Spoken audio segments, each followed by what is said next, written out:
Chapter 775. It was fine if she didn't want to tell him, but she hit him just because he asked about the agreement. Li Yi rubbed his butt and was even more curious about their agreement. Rui would never hide anything from him. But if she didn't tell him after he asked her once, he would get the same result even if he asked her 10 times or 100 times. It was almost impossible to break through from her. As for the Liu family's second young lady, he would think about how to strike at her in a subtle way after his but had recovered in 2 days. In the morning, someone from the palace came to inform him that he had to go to court tomorrow. He had just been free for a few days, and he didn't know what the old emperor was going to do, which made him feel like he was in trouble. Li Yi sat down and poured a cup of tea, wondering if he should take a sick leave. His butt hurt a little, so he had to rest for at least half a month. But the old emperor didn't let him go to court usually. If he specially sent someone to inform him, it meant that something really happened. If he asked for a sick leave now, it might be Chang who came to pick him up tomorrow. He'd better go and have a look. After all, he was worried about Princess Royal. He wanted to see how she was progressing in the study. It wasn't easy to have a good start, so he couldn't let anything go wrong. "Husband, why did you provoke Rui?" Li Yi lay on the bed. Rui shook her head and slowly pressed a certain part of his butt. "I just want to ask what the agreement was." She didn't answer. "Why did you hit her?" "No man can stand her temper. I'm afraid we'll have to raise her for the rest of her life." Li Yi groaned comfortably. In fact, Mississippi Liu didn't hit him hard today, so his butt didn't hurt anymore. It was more comfortable to be massaged by Rui. "Husband, did you ask Rui?" Rui was stunned, and then she smiled and said, "Husband, you don't know anything, but you asked her rashly. Of course she will be angry." Li Yi didn't ask again this time. Rui naturally had her reasons for not saying it. He didn't want her to feel the slightest bit embarrassed. "When Rui was young, she always liked to stay by my side. At that time, mother asked her what she would do when big sister got married." Recalling what happened when they were young, Rui smiled. "At that time, Rui hugged me and said that when she grew up, she wanted to marry the same person as big sister so that they could be together forever. At that time, she was still young, so how could she understand these things? Children's words carry no harm.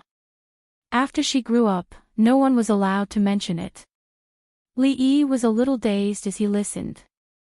He couldn't help but imagine a silly and adorable little girl hugging her sister and swearing that she would marry the same person and be with him forever.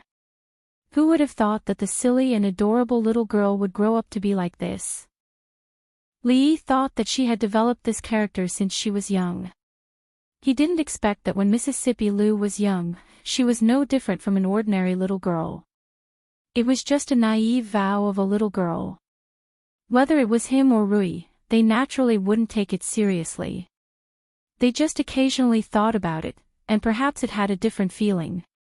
Li Yi lay on the bed, thinking about what it should be like at that time.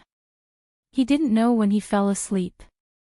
When he opened his eyes, the sky was already bright. Rui walked in from outside and put the hot water aside. She said, "The people from the palace are already waiting outside. Husband, get up and wash up quickly." Li Yi had always felt that it was a very inhumane rule to stand at the palace gate 1 to 4 hours before the cold wind blew. After the cold wind blew enough, he still had to stand in the main hall and wait for the emperor to come out. It would take a long time. He just needed to reach the main hall before the old emperor. As for what the censor would say, would he care about these people who gossiped? When he went out and saw Mississippi Liu, Li Yi subconsciously made a gesture of covering his butt. This made him feel very embarrassed, especially when he saw the trace of mockery in her eyes. The desire to take revenge became stronger. Unfortunately, he could only imagine it. If he wanted to pay the price, he would definitely be the one who suffered a crushing defeat. Li Yi looked at her and said with a smile, "Does the promise you and Rui made when you were young still count?" If he couldn't fight back physically, he would defeat her spiritually. For Mississippi Lu, who cared a lot about her reputation, the latter was far more effective than the former. Sure enough, after hearing this, her expression froze.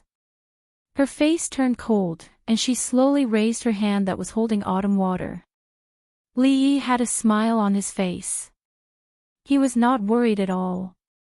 The people from the palace were standing not far away. In front of outsiders, Mississippi Lu would never do anything to him. Sure enough, she raised her hand halfway and then slowly put it down. Li Yi smiled. This was his first victory in the recent confrontation with Mississippi Lu. A complete victory. Just as Li Yi was thinking about this, the frost on Mississippi Lu's face suddenly melted like snow. She actually smiled. It was a smile that Li Yi had never seen before. To be precise, it was a smile that he had never seen on her face. Li Yi couldn't help but shiver. This was a very strange feeling. Second young lady Lu, whose face was as cold as frost, gave him the feeling of a warm sun in March, like a spring breeze.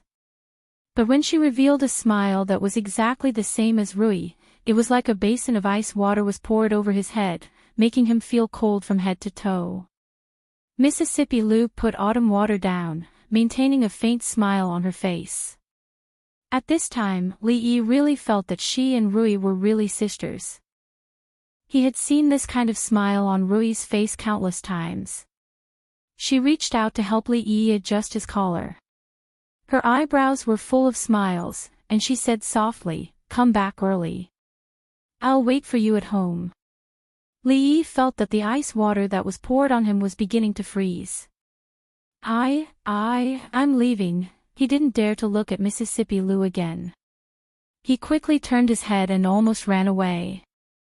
Because he had made a major mistake in estimating the enemy's strength, he was once again defeated in a new round of confrontation with Mississippi Lu. Mississippi Lu stared blankly in a certain direction. When she picked up autumn water again, she found that her palms were full of sweat. Li Yi got into the carriage, his heart was still beating wildly. Strange, too strange. Mississippi Lu actually smiled at him like that, helped him adjust his collar, looked at him with a smile like Rui, and said like a little wife, "Come back early, I'll wait for you at home." What was wrong with this world? The guards at the palace gate still had a deadpan expression, the passage leading to the palace was still narrow, and the officials stood in the main hall as usual, waiting for the emperor to appear. Li Yi ignored the censor's gaze and walked to the pillar he was most familiar with. When he leaned against it, he realized that the world was still this world. As for whether Mississippi Lu was still Mississippi Lu, it was not certain. For the first time, he thought that today's morning court would end slowly. He was worried that when he returned home, Mississippi Lu would be standing at the door with the same smile on her face. She said to him with a smile, "You're back." If that was really the case, he would go to the cold mountain temple today. Whether the old monk Tan Yin was in seclusion or not, he would kidnap him. And the old Taoist Yuan from last time, he didn't know where his Taoist temple was. He shouldn't be in a hurry to become an immortal. The most important thing now was to help Mississippi Lu exorcise the evil spirits. Chapter 776. Hey, kid, did the sun rise from the west today? Or is my eyes playing tricks on me? Why are you here? Although the voice from the front was not loud, there were not many people in the imperial court who dared to speak like this in the main hall and completely disregard the censor. Li Yi sighed and said helplessly, "I can't help it. His Majesty summoned me." Old General Shui looked at him and asked in surprise, "Why did His Majesty summon you?" Li Yi was curious himself. If the old emperor wanted to summon him for something, he would usually summon him in private. Every time he summoned him to court, nothing good would come out of it. Old General Shui did not ask further. He walked to his side and said in a low voice, "You have to leave a good spot for the Shui family on the Academy's stele." Li Yi looked at him in surprise and said, "Shouldn't you talk to Her Highness about this?" Old General Shui glanced at him and said, "Don't think I don't know. Although Her Highness is the one behind the academy, it must be your idea behind the scenes." The Chui family did not offend the princess. Her Highness would not do such a sinister thing. "I don't know what old Shui is talking about." Li Yi leaned against a pillar and said, "I really can't control the academy. Old Shui, you should talk to Her Highness." Based on the relationship between the princess and the family of generals, not to mention a good spot for the Shui family on the academy's stele, you can even erect a stele outside the academy for old Shui. "Pfft, why erect a stele for me? I'm not dead yet." Old General Shui glanced at him but was not angry. He said, "It's not convenient for me to show up for Her Highness. If others see it, they will inevitably think that Her Highness is abusing her position for personal gain. You are different. The Li family has donated a lot of money. It's impossible for others to gossip. You can just help me blow pillow talk." In truth, Li Yi already had a plan in mind. Although the family of generals wasn't exactly impoverished, their lives had only gotten better recently. It was impossible for them to donate a lot of silver and compete with the aristocratic families. In reality, he had always wanted to separate one of the academies and build it into the military academy of this era, specializing in cultivating military talents. At that time, after old General Shui, old General Ma, and the other veterans retired, they would also be able to play their remaining role and teach some students. This would be of great benefit to the continuation of the family of generals. This was also what they were willing to do. When Li Yi visited them last time, he heard the generals sigh. If they didn't even have to attend court in the future, they would probably be very bored. These old generals were very good to him. In the past, they had shielded him from many storms in the imperial court. Naturally, he would have some selfishness in the matters of the academy and would do something for the family of generals. Of course, apart from this, there was another reason that could not be stated clearly. However, he had to discuss this matter with them in advance. Otherwise, they would think that he was abusing the elderly and squeezing out the remaining value of the old generals. He couldn't take the blame for that. Really? Old General Shui didn't seem to care at all about squeezing out the remaining value of him. Instead, he was in high spirits. Li Yi nodded and said, "Of course, but this has to be agreed upon by the old generals. After all, no one in the Jing Kingdom knows better than you all when it comes to arranging troops, breaking through enemy lines, and charging. When the time comes, it will still be you who will manage the entire academy. Of course, the nominal dean will be Her Royal Highness. When all the academies in the country were built, the eldest princess would be the dean of all the academies. Not just in name, she would be equivalent to the Minister of Education of the Jing Kingdom. This position would not be given to anyone else by the royal family. Don't worry. Those old fellows would love to have something to do when the time comes." Of course, old General Shui understood what he meant. The imperial court wouldn't completely hand over such an academy to them. It was better to have the eldest princess as the dean than someone else. Those old fellows wouldn't object. He originally wanted to ask for more details, but the hall suddenly became quiet. Seeing a figure walking out from the back of the hall, old General Shui immediately returned to his original position. Li Yi poked his head out from behind the pillar. When he saw that Emperor Jing was already sitting on the dragon chair, he quickly shrank back. The most important topic discussed in the imperial court today was still the flood control. The imperial court had sent several groups of officials to deal with the flood in the south, but they couldn't effectively deal with it. The focus of this morning's discussion was this matter. The officials were all eager to offer advice, but very few of them were able to put forward constructive suggestions. They either repeated the routine of the predecessors or said some nonsense that seemed reasonable but were actually all fake. Li Yi was a little annoyed listening to them from behind the pillar. Emperor Jing looked at the noisy imperial court below. His eyes swept around a few times, but he didn't see a certain figure. He frowned and said, "Where is Li Yi?" The pillar in the hall was very thick, just enough to cover his entire body. When Li Yi heard it for the second time, he realized that someone was calling him. He walked out from behind the pillar, bowed and said, "I'm here." Emperor Jing saw him hiding behind the pillar again and glared at him vaguely. He said, "The imperial court has sent 2 groups of officials to deal with the flood in the south, but they failed. In your opinion, how should we deal with the flood this time?" As soon as Emperor Jing said this, many people in the imperial court looked slightly gloomy.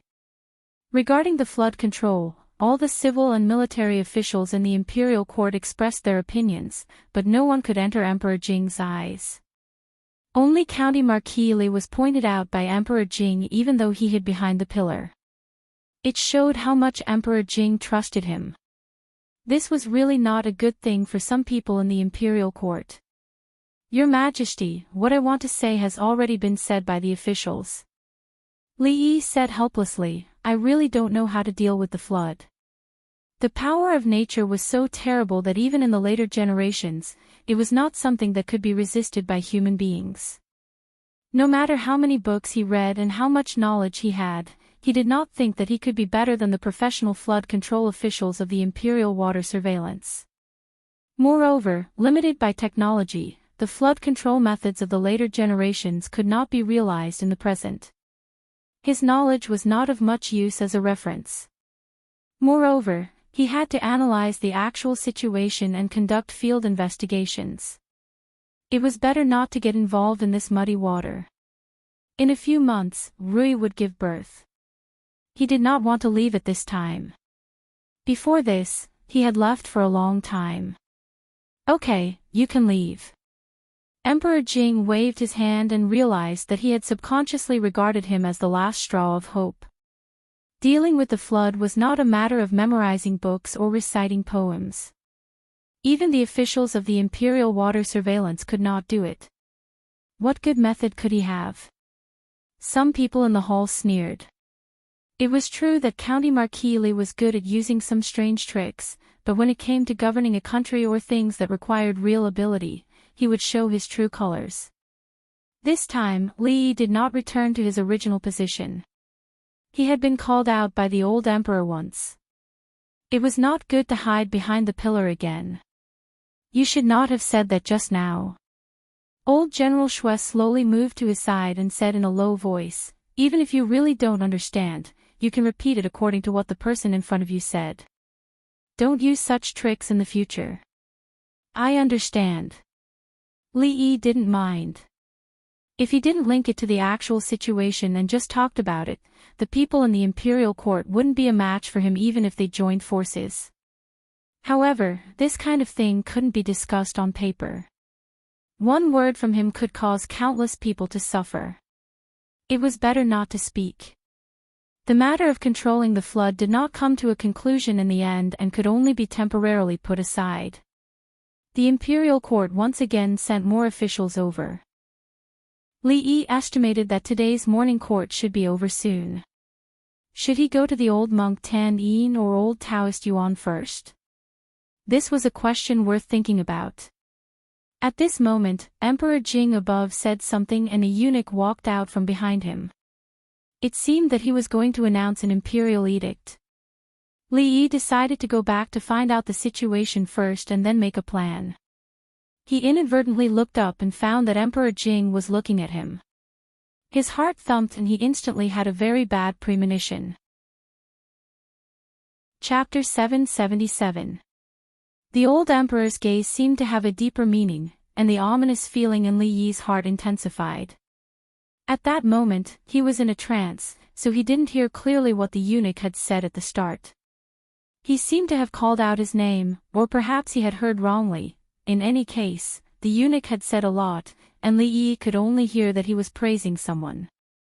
Something about a young hero, countless contributions to the country, and 1,000 years of good fortune, and a series of more flowery words, praising that person as rare in the world and hard to find in the heavens.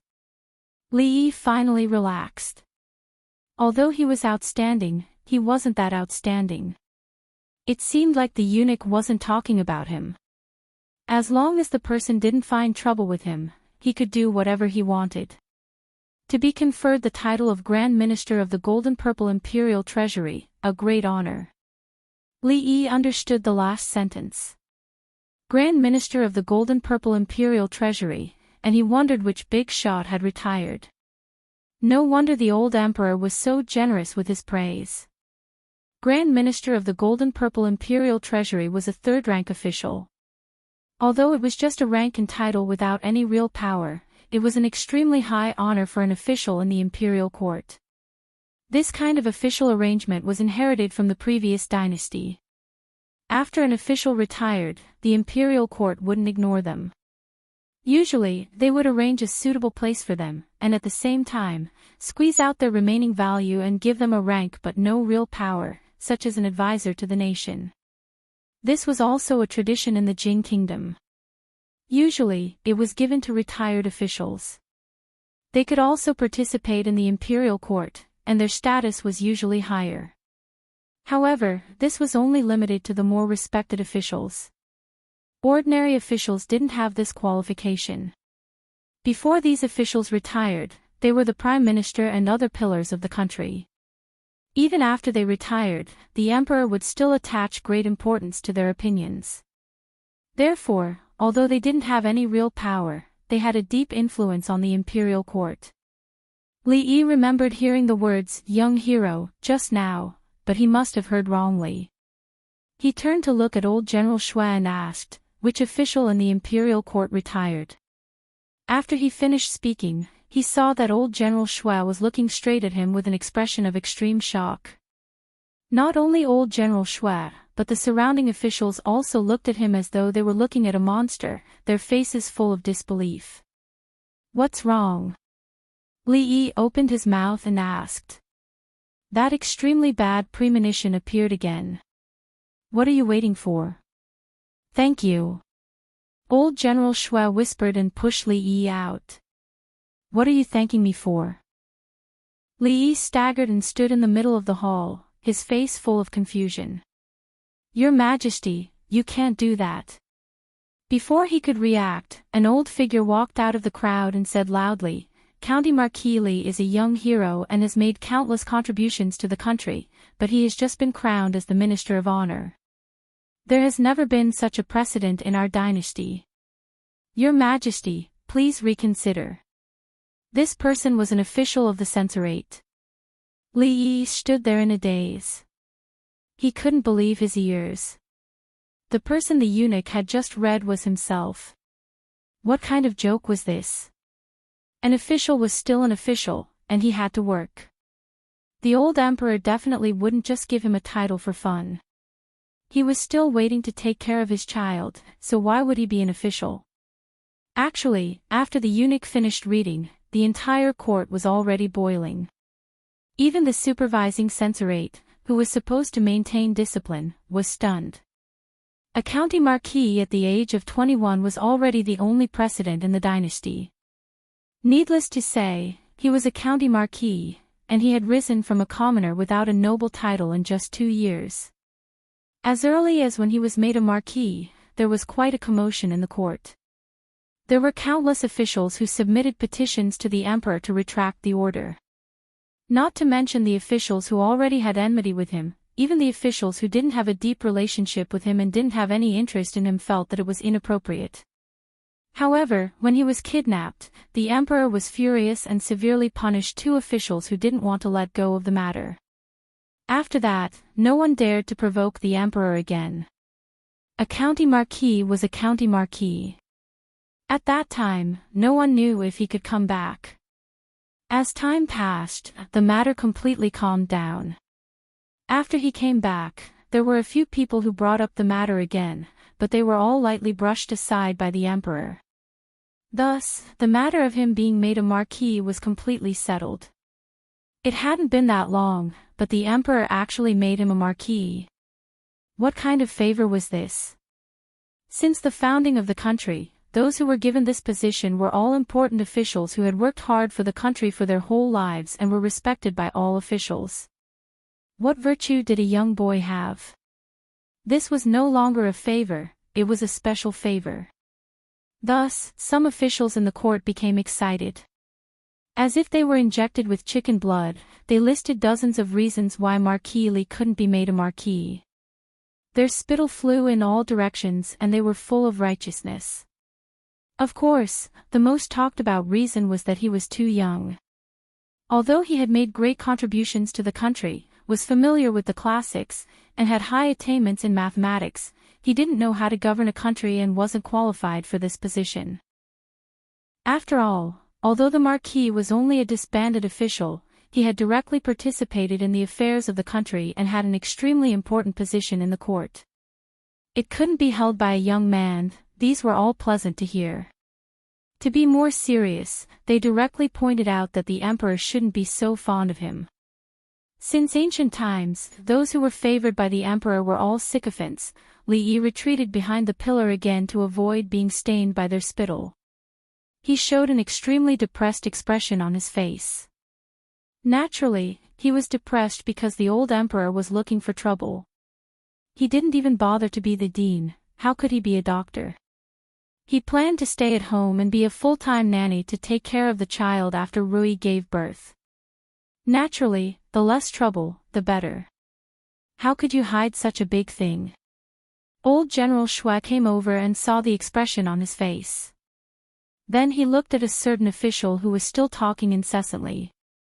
He curled his lips and said, "Don't worry about those people.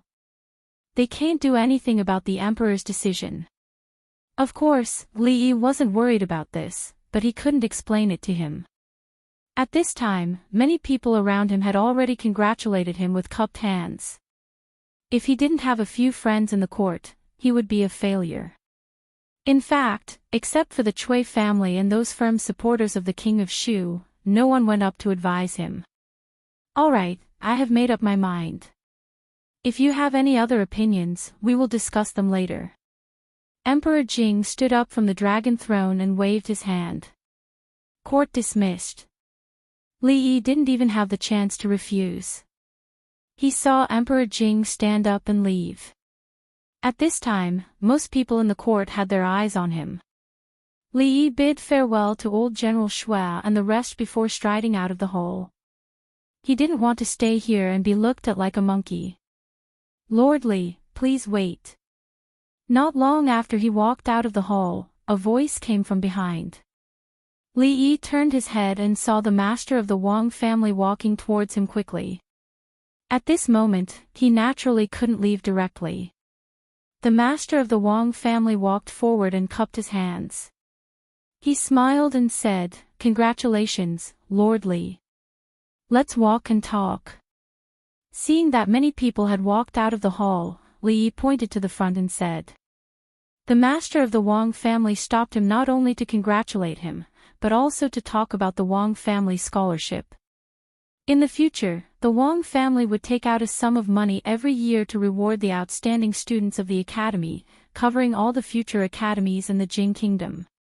In addition, he also expressed his willingness to set up the same scholarship for the School of Mathematics. Naturally, Li Yi wouldn't refuse. The Wang family wanted to establish a reputation among the scholars, which was what the old emperor wanted to see. Li Yi always felt that he took special care of the Wang family, not only because they were stupid, rich and obedient, but he didn't want to know the reason. He didn't need to think about it.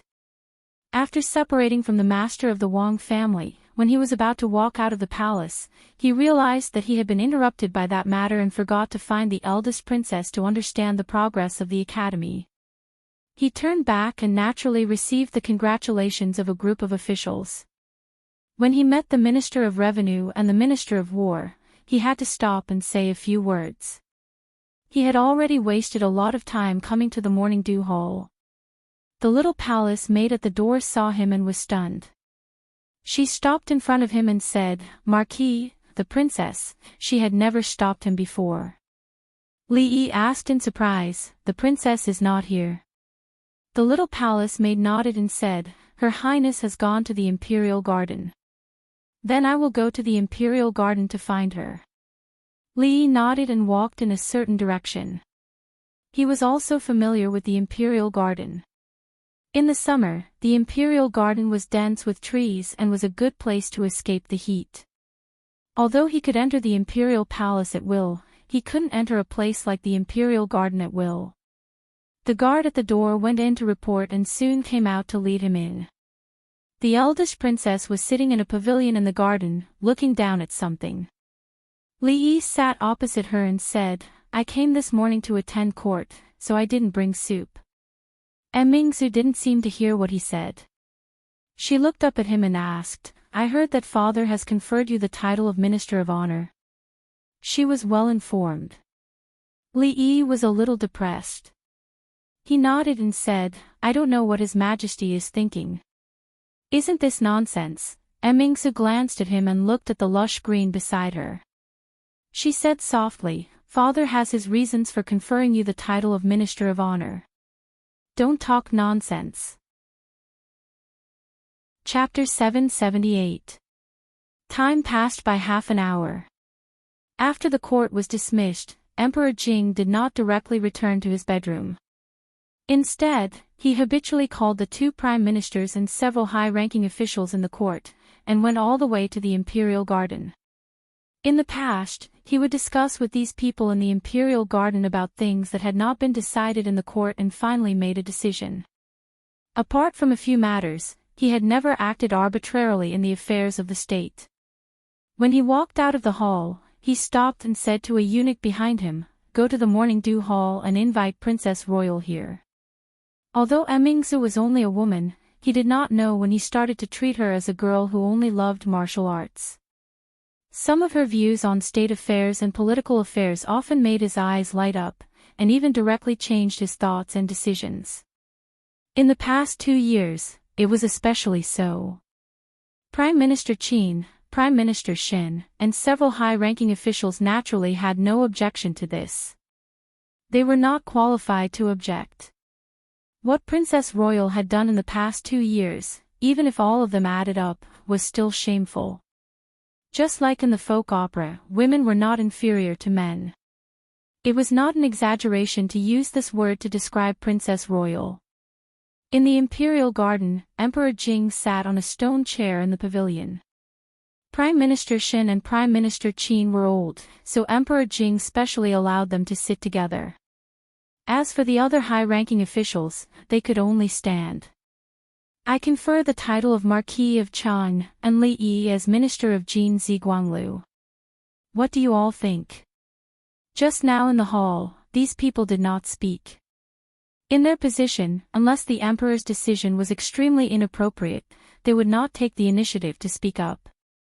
Prime Minister Qin pondered for a moment and said, "Marquis Li Yi is a young hero and has made countless contributions to our Jing kingdom. However, Your Majesty has already given him a great favor by promoting him to a county marquis. I think that Marquis Li Yi is still too young and does not understand state affairs and politics. He is not qualified to be a minister of Jin Ziguanglu. If Your Majesty insists on this, I am afraid that many officials in the court will be disappointed." Even he did not dare to deny Li Yi's achievements. Just the matter of heavenly punishment alone was enough to make him more meritorious than all the officials in the imperial court. Not to mention that he had turned the tide, defeated the envoy of the Qi kingdom, and founded the computing academy. Prime Minister Qin was the prime minister of a dynasty. He knew Li Yi's contributions to the Jing kingdom better than anyone else. His Majesty had conferred him the title of a county marquis because he had indeed made great contributions. This could not be denied by anyone. However, if he were to become the youngest Golden Ziguanglu minister in the history of the Jing kingdom, it would be too much. Those who had held this position in the past were all old officials with decades of political experience and high prestige. It was really not a position that a young boy who did not understand politics could take. Emperor Jing's eyes looked to the side, and several ministers also spoke one after another. Although they did not have a negative attitude towards this matter, they did not agree with it either. They did not lean towards Prime Minister Qin, nor did they have any enmity with County Marquis Li. They just felt that this matter was inappropriate from the bottom of their hearts. The reason was the same as what Prime Minister Qin had said. It was a very important official position for the imperial court, and it could not be given to a boy who did not understand state affairs. This could be seen from his speech in the hall just now. Prime Minister Xin, who had been silent, finally opened his mouth when Emperor Jing looked over. "I think, this matter. Your Majesty should think twice." This meant that no one agreed with him. Emperor Jing did not show any dissatisfaction on his face. Before this, he had already guessed the reaction of the officials. After all, Li Yi was still too young. However, even if he really did not understand politics, as long as he was in the imperial court, he could solve the problem that all the officials could not solve. His meritorious service was far more than this, but he would not become an official with real power. Apart from this, he could not give the other party anything else. Seeing that Emingzu had been standing for a while, Emperor Jing waved his hand and no longer mentioned that matter. He said, "This matter will be put aside for the time being." As for the flood in the south, Prime Minister Qin bowed his head slightly and sighed in his heart. Putting it aside for the time being meant that it could not be changed. In the end, he still underestimated the position of County Marquis Li in His Majesty's heart. How could the King of Shu make such a strong enemy for no reason? As for the flood in the south, they also had some ideas in their hearts after listening to the comments of many officials in the imperial court. Emingzu recorded all their words. Not long after, a palace guard came in from outside. Chengde stood outside the pavilion, stopped him, and asked, "What's the matter?" The guard said, "County Marquis Li is outside and wants to see the first princess." Before Chengde spoke, a voice came from behind. Emperor Jing raised his head, and a strange look appeared in his eyes. He said, "Let him in. Father has his reasons for conferring you the title of Honorable Minister Jin Zi." "Don't talk nonsense." Li looked at the first princess, and his eyes were a little surprised. The two of them would occasionally grumble when they talked, but this level of grumbling was nothing at all. He shook his head and said, "I'm not talking nonsense. This position was originally given to those retired old officials. How can it be given so casually?" Emingsu looked at him and glanced in a certain direction intentionally or unintentionally. Behind the thick bushes, an official frowned slightly and was about to step forward. Emperor Jing waved his hand and a trace of ridicule appeared on his face. The official immediately lowered his head and stood quietly behind him. "It's really not appropriate. I have to talk to His Majesty. I'm at most a little clever, but I don't know anything about governing a country." Li Yi saw her eyes looking at him for a while and then to the side. He asked in confusion, "What's wrong with your eyes? Is there sand in them? Do you want me to help you blow them?" Emingsu coughed softly, lowered her head slightly, and said, "I'm fine." Seeing that she was really fine, Li Yi then asked about the serious matter, "How's the progress of the academy?" "Everything is going according to the plan." "Everything is going well." Behind the bushes, several officials, including Prime Minister Qin, showed a shocked expression on their faces. According to the conversation between the first princess and County Marquis Li, the matter of the academy that caused a stir in the capital city a few days ago was not done by the first princess, but by someone else. The overt plot that made countless aristocratic families complain but could not be obeyed was done by him.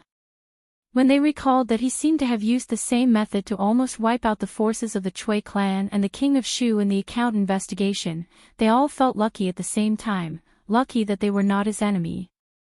No, just now they objected to His Majesty's reward. Would he bear a grudge against them because of this? Li Yi did not know that behind the tree's shadow, some people were already imagining things. After learning about the progress of the academy, he was relieved. He inadvertently glanced at a few pieces of paper on the table, looked at them carefully, and said in surprise, "This is... Are you thinking about a way to control the flood?" Emingsu did not know the intention of her father, nor did she know when Li Yi would leave. She nodded absent-mindedly, "I didn't know about it before."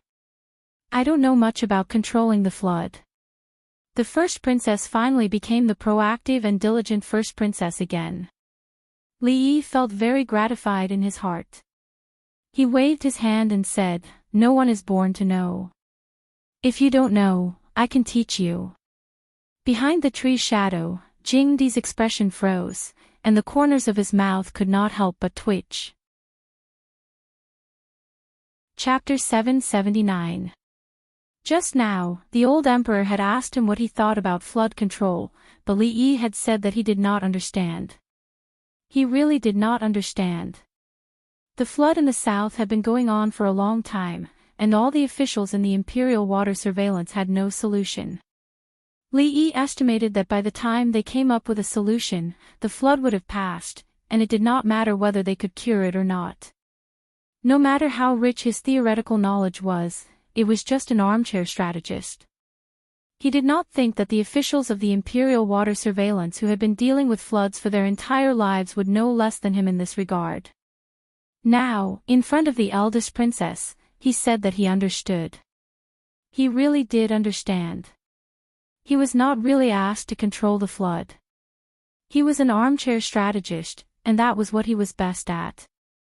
Since ancient times, there has been a saying that, to govern a country, one must first control the flood.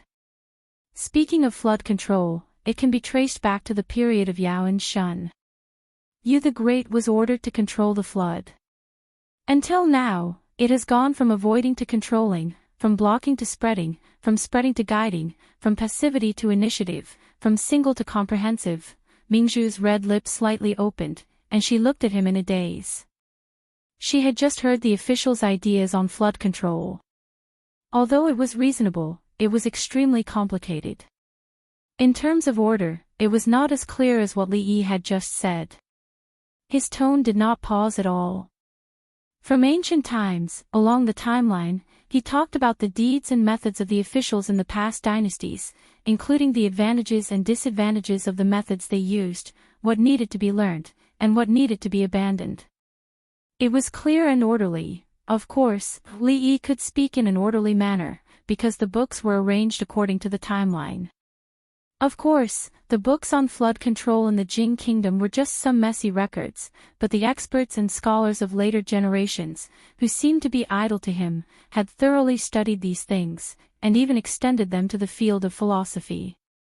Thus, Emperor Jing and several court officials, who were hiding behind the bushes, all knew how to apply the idea of the unity of heaven and man to flood control, how to link flood control with the Taoist theory of yin and yang and 5 elements, and how to add the idea of complying with nature to the idea of flood control. Li Yi felt that the experts and scholars of the later generations were too good at talking nonsense. After saying it once, he was almost convinced himself. If old Taoist Yuan heard these words, he would be very happy.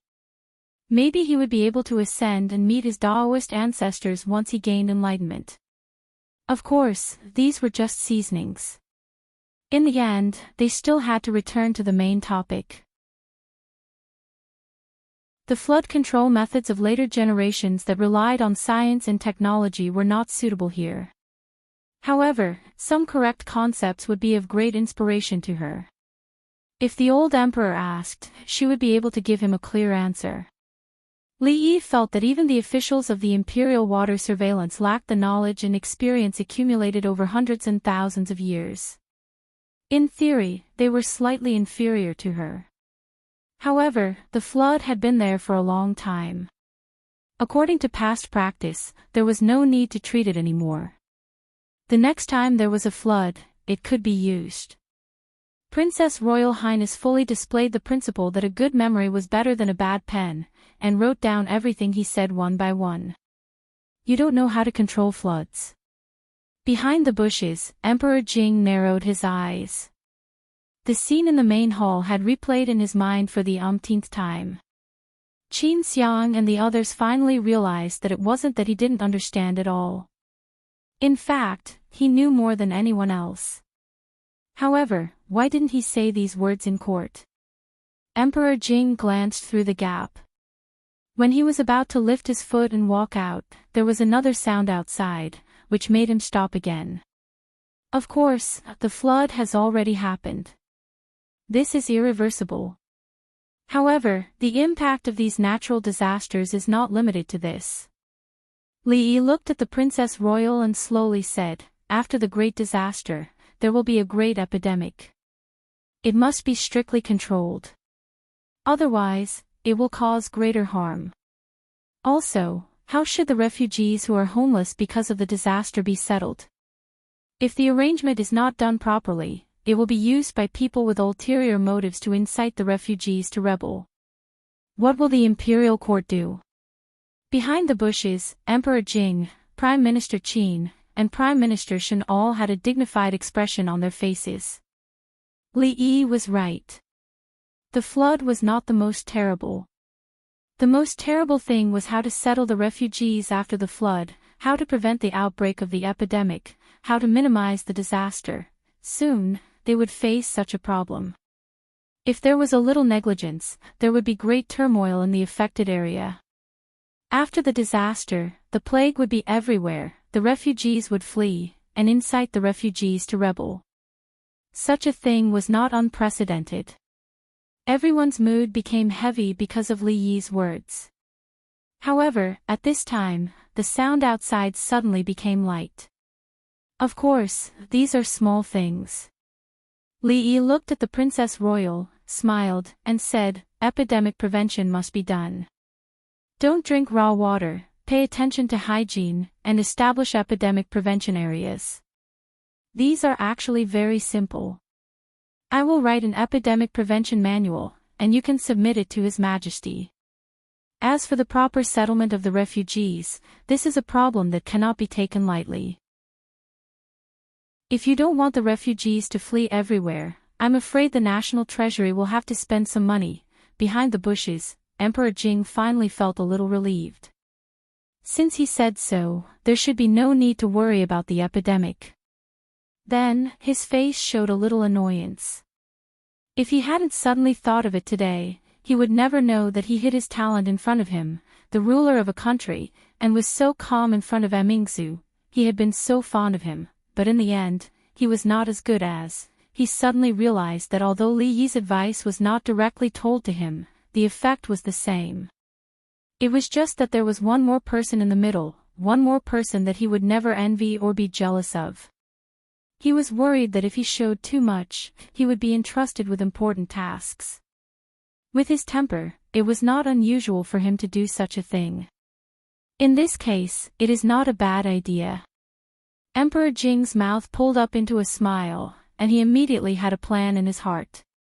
He turned his head and continued to listen carefully. "Speaking of the silver allocated by the imperial court, you have to pay attention to it. Don't let all the disaster relief funds go into the pockets of those corrupt officials. To be honest, the imperial court is not doing a good job in this regard." Li Yi frowned and said, "There needs to be a slight reform here." So, there were actually a lot of problems with the feudal official system, including their way of doing things. Li Yi could not completely overthrow it.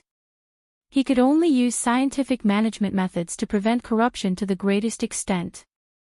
At the same time, he told her how to rebuild after the disaster, how to resettle the victims, and how to reduce the loss. He watched her write them down one by one. There had been no sound outside for a long time. Emperor Jing took a deep breath and stepped out from the back. Speaking of reform. It was rare for Her Royal Highness to study hard today. It was a rare opportunity, so Li Yi decided to talk more. He looked at her and said, "In fact, there are many aspects of the imperial court that need to be reformed. Agriculture, tax, imperial examinations, water conservancy, military." "What are you looking at?" Finding that the eldest princess was staring at something behind him, Li Yi turned his head and looked. There was nothing there. He looked at her and asked in confusion. "Nothing." Mingzu withdrew her gaze and shook her head. "Listen carefully, don't be distracted." Li Yi looked at her discontentedly and asked, "Where were we just now?" "Reform." "Yes, reform. Where should I start?" Yes, let's start with agriculture. Li nodded and spoke again. The feudal dynasty had gone through thousands of years. The dynasties changed and the country changed. In the long river of history, the spring breeze of reform blew again and again.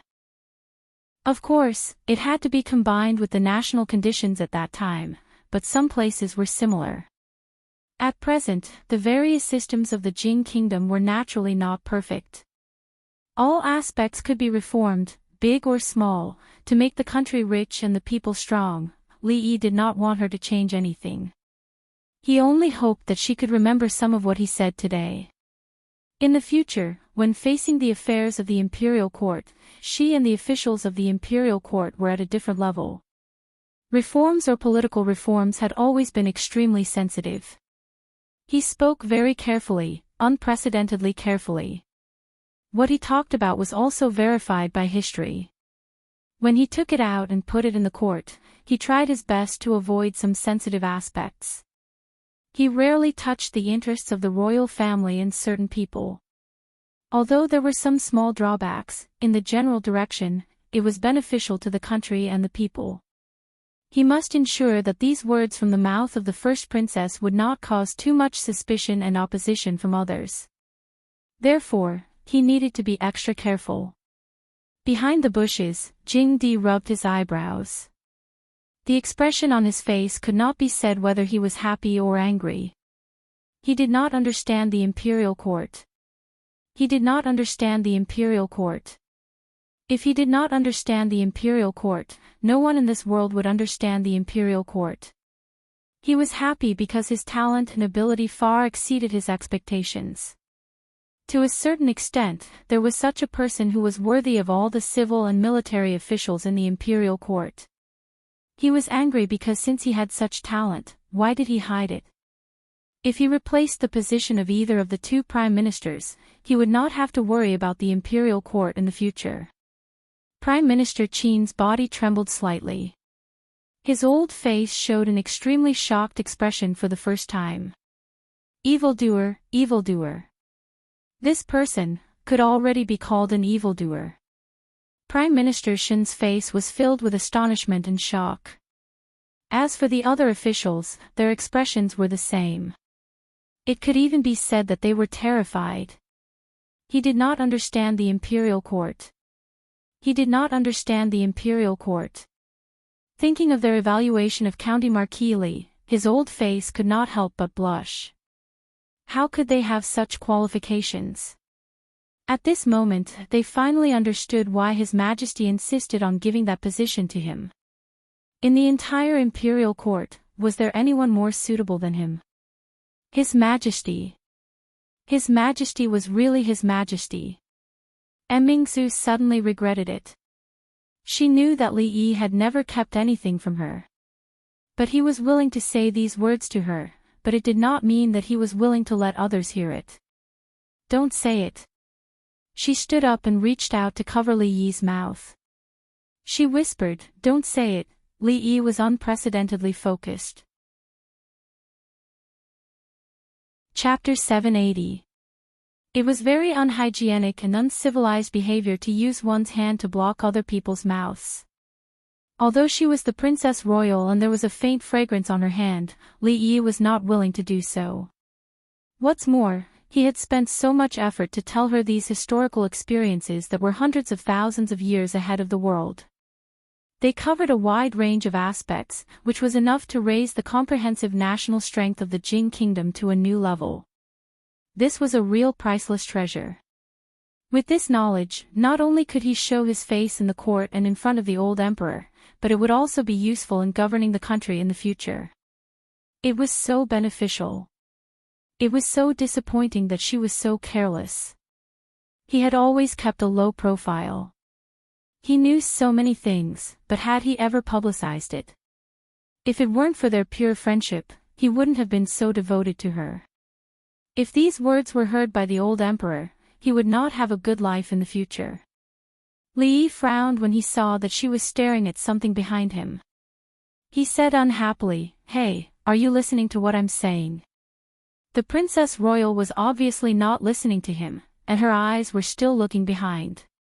What is behind? Li Yi was surprised. When he turned his head, he found that it was not something behind him. The expression on his face froze, and he asked in a daze, "Your Majesty, when did you come here?" Emperor Jing looked at him and sneered, "When you said that I was fooling around." "Ha, Your Majesty, you must be joking. I have just arrived." Li Yi looked at Emperor Jing, the two prime ministers, and a few important ministers walking out from the back. He smiled awkwardly and said, "I will not disturb Your Majesty and the ministers' discussion. I will take my leave first." When he turned around and walked quickly out of the imperial garden, Changda's annoying face appeared in his eyes at an inopportune time. Li Yi turned back and looked at the Princess Royal. He lowered his head and said nothing. Mingzu was a little flustered by his gaze. She looked away and did not dare to look at him.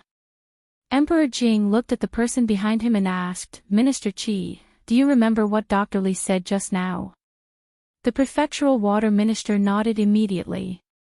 "Yes, I understand. But there are still some things I don't understand about the irrigation works," Emperor Jing said faintly. "If there's anything you don't understand, go down and ask yourself." "As you command." Dushubei Chief Cheng was immediately relieved. With His Majesty's words, he wouldn't continue to hide his abilities, right? "I am a little tired. I will return to the palace." Emperor Jing glanced at Li Yi and walked outside. Halfway through, he paused again. Without turning his head, he spoke again. "In the future, when the minister sends the memorials to the palace, send them to the morning dew hall first, and then pass them to me for a look. Changda, make some preparations. I will be going to Hibiscus Garden for a period of time. This palace is really like a cage. I am really getting tired of living here." Emperor Jing did not say anything to Li Yi from the beginning to the end, but these few irrelevant words revealed a lot of information. His Majesty was going to leave the palace. The emperor had many temporary imperial residences, but His Majesty had been diligent in state affairs for more than 20 years and lived in the palace for a long time. He had never done anything that would waste people and money. This time, although it was only in Hibiscus Garden outside the palace, it was the first time in decades. In fact, it was against the rules that the Princess Royal would handle the state affairs for him in the future. The emperor was not in the palace, so the only person who could manage the state affairs was the crown prince. Even if there was no crown prince in the Jing kingdom, it should be one of the princes, and it should not be the Princess Royal. However, all the people present were important officials in the court, so no one dared to raise an objection. Speaking of reason, the Prime Minister and the ministers should have handled the affairs of the court perfectly. But all of them added up couldn't even compare to a person's little finger. How could they still have the face to speak of reason? As for persuading His Majesty to take back the title of Marquis of Chang and County, Li Yi, they were too embarrassed to say the reason they just found. Marquis Li was young and did not understand state affairs. If Marquis Li did not understand state affairs, what were they? Did they live like dogs all these years? Emperor Jing left, and so did the officials. When Prime Minister Qin left, he looked at Li Yi with a very meaningful look. He said a lot just now, and Prime Minister Qin also remembered a lot. However, he knew that what he heard was just the tip of the iceberg. Regardless of whether what he said was applicable to the current situation or not, it was enough for him to pay more attention to County Marquis Li since he had such insight that even he was far inferior to. In his heart, Prime Minister Qin faintly felt that some of what Li Yi said coincided with some hazy and unformed ideas in his heart. When the officials left, they looked at him as if they were looking at a monster. If he was only a little better than ordinary people, he could be described as a talented young hero. But if he was so much better than ordinary people, he could only be described as a monster. At this time, thinking about it again, the scene in the court where many officials strongly advised His Majesty to take back the title of Marquis Li Yi was a little ridiculous. A Marquis Li was desired by countless people, but he did not care at all. A group of clowns, well done. After so many years, His Majesty should have a good rest. You young people should make progress. Before Changde left, he patted him on the shoulder and showed a rare smile on his old face. Not long after, in the imperial garden, except for the 2 guards in the distance, there were only 2 people left. Li stared at the dense shadows of the trees in a daze. He felt that he had been betrayed. He had been betrayed by the person he trusted the most, the person he had never suspected. The old emperor and those people were behind. She knew that they were behind. She knew that she did not want more people to hear these words, but she still did it. It would be a lie to say that he was not disappointed. Not only was he disappointed, he was even a little disheartened. From a long time ago, he had started to do things for her. At first, he had no choice but to hand Tianfa over to her. But later, he produced dramas, helped her build momentum, established the women's union, changed the marriage laws, promoted the correct method of midwifery, made her the support of all the women in the capital and even the world, established a women's college, new military provisions, helped her establish a close relationship with the family of generals, and recently established the Mingzu Academy to help her win the hearts of the world's scholars. And what he had said just now could make the old emperor and all the officials look at her in a different light, all without asking for anything in return. Not asking for anything in return did not mean that he did not want her to care about him. At this moment, some of the beliefs in his heart were shaken. He sighed and did not say anything. He turned and walked out of the imperial garden. Mingzu looked up and saw the desolate look on his face. Her heart seemed to be squeezed tightly. Her face revealed a bewildered expression.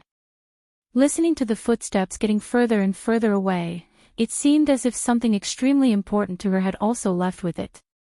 Almost instantly, her figure disappeared from where she stood. Just as he was about to reach the entrance of the imperial garden, he heard hurried footsteps coming from behind him. They were getting closer and closer, and then they slowed down.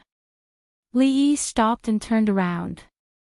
He still wanted to hear an explanation. But there was no explanation. The eldest princess stood behind him. She looked up at Li, her face filled with a sense of helplessness and confusion that he had never seen before.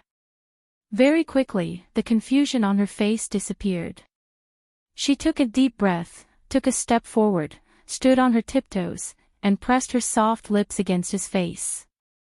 "I'm sorry." Li was stunned and looked at her in a daze. At this moment, he felt like he had been electrocuted.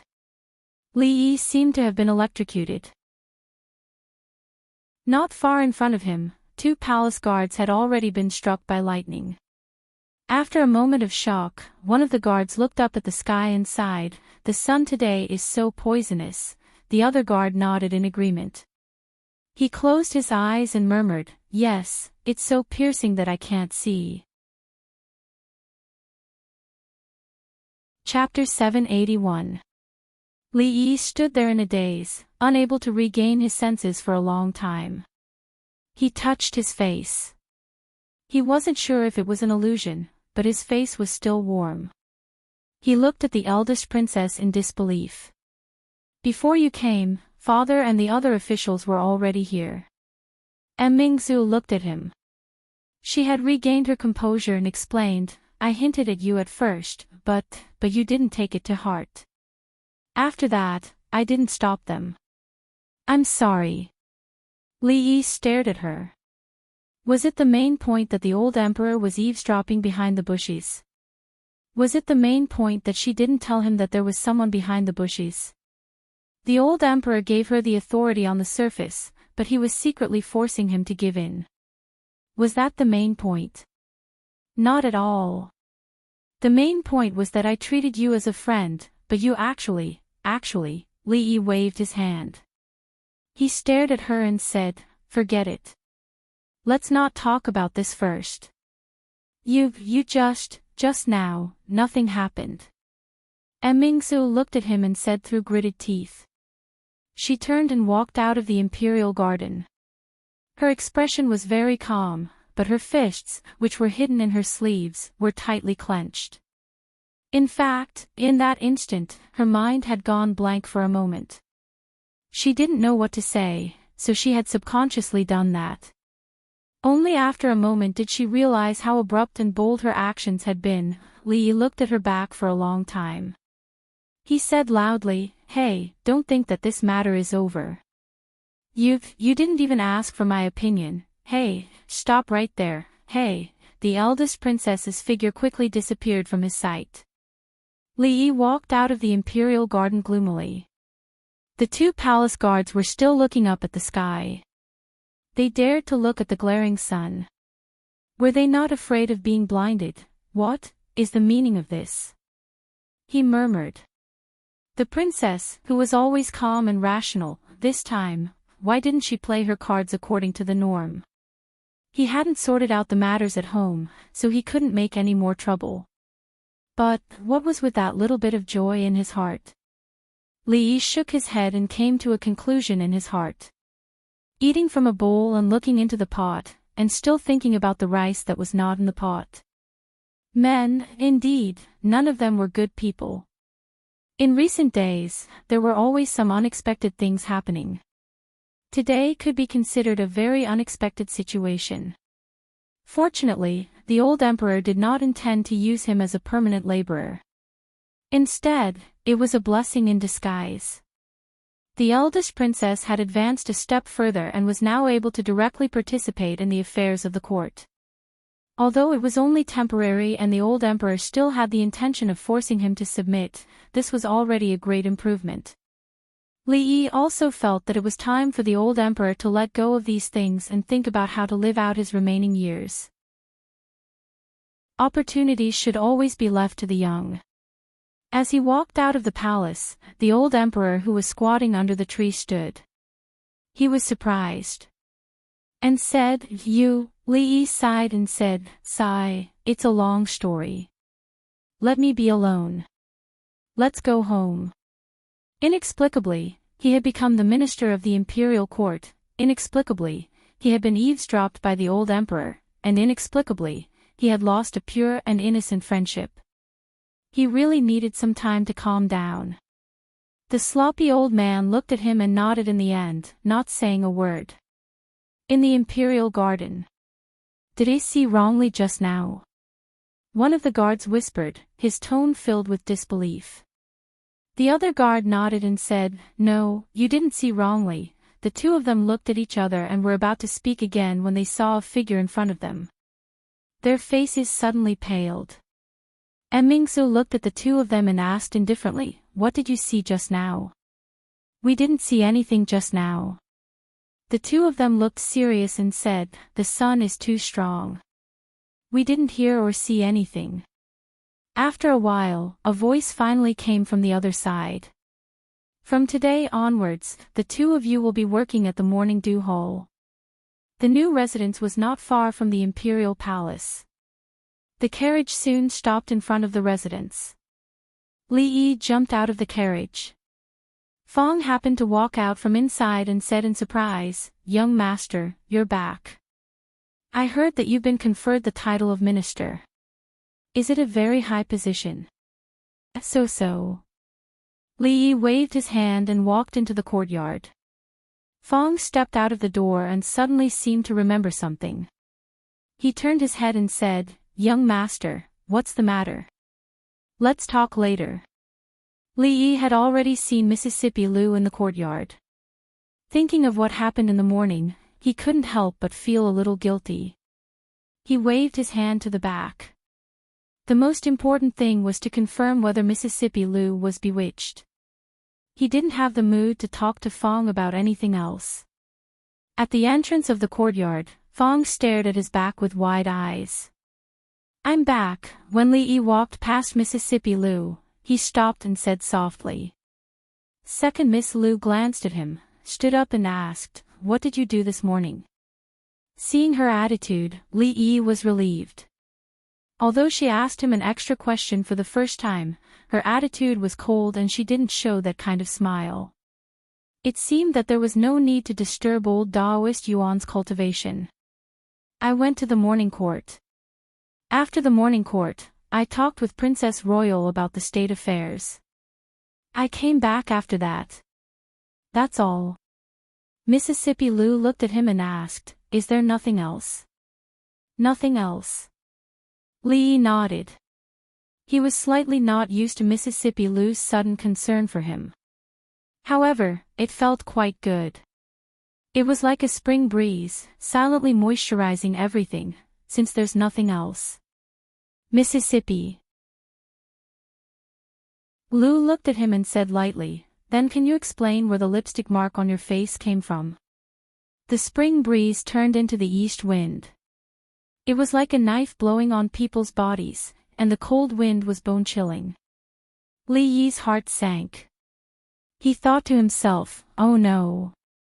I was confused by Princess Royal just now, and I actually made such a serious mistake. It was originally a kiss of friendship as pure as a little white flower, but when she asked, it immediately changed its meaning." Of course, he couldn't tell her the truth. Li Yi's mind turned quickly. He smiled and said, "When I came back from the palace today, I met Shawnee. Sir, you're back." The proud Lolita walked out of the backyard and said in surprise. Li Yi looked at her blankly and asked, Why are you here?" The proud Lolita said pitifully, "I still have class in the afternoon. I don't want to go back to the palace, so I came here." "I want to eat your cooking." Mississippi Lou looked at Li Yi and asked, "What happened to Shawnee?" Li Yi turned his head, looked at her, and said slowly, "I just came out of the palace and met Shawnee's sister. Does this have anything to do with the lipstick mark on your face?" Li Yi looked at her with a puzzled face and asked, "Yes, does it have anything to do with it?" The two looked at each other for a long, long time. Mississippi Lou's eyes were the same as before. Li Yi lowered his head and said, It's really a misunderstanding. I can explain." Outside the door. "Son-in-law is really amazing." Fong leaned against the wall and sighed from the bottom of his heart.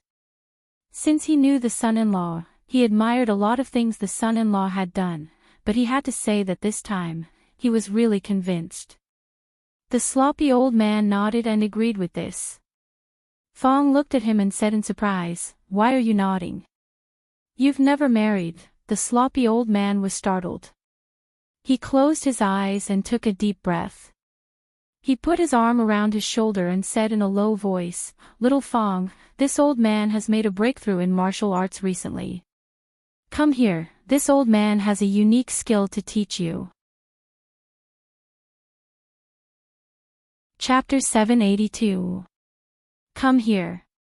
Seeing Fong coming over from a distance, Li Yi said angrily with a sullen face. Fong came over with a defeated look. Li Yi looked at him and said one word. Suddenly, he said in surprise, What happened to your butt?"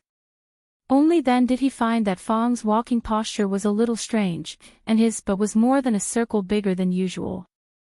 Fong lowered his head and said in a low voice, "I accidentally fell when I was walking, not to mention one fall, even 10 falls or 100 falls wouldn't have such an effect." Li Yi had a deep understanding of this, so he didn't expose him. He asked, "Why didn't you remind me when you saw it just now?" Fong raised his head and looked at him in confusion. "What did you see?"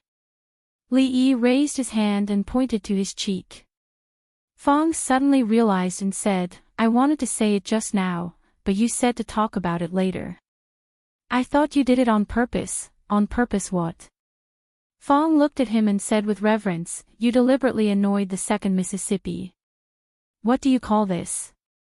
"Loosening the reins in order to advance by retreating. Leaving a woman's kiss mark on his face, giving the illusion that the son-in-law is with someone outside." "Well, it's not an illusion. Anyway, it's deliberately provoking the second miss to make her feel a sense of crisis, so that she will become more active. Is that right?" This was the conclusion he came to after thinking about it. He only felt that the son-in-law had reached an unfathomable realm that he was far from reaching. Especially when the second miss saw that there was another woman's lip mark on his face, he felt that the son-in-law's realm was even deeper now that he could still stand here and talk to him. Imagine if it was him who had a woman's lip mark on his face. It was simply unimaginable. Fong looked at Li Yi, thought for a moment, and said, however, this method can only be used once. If it is used too often, it will have the opposite effect. With second Mrs. Temper, if she is provoked too much. You know, son-in-law. Also, when you come back from Miss Sang's place, you'd better look at yourself in the mirror to see if there's anything messy on your face and neck. Sometimes, it's useless to look at yourself in the mirror because your body will smell fragrant. You should take a bath and change your clothes. Or, you might as well prepare a new set of clothes. You can change into them when you go there and change back when you come back. That way, there won't be any other smell. This is just a bit of experience. Young master, please think about it yourself.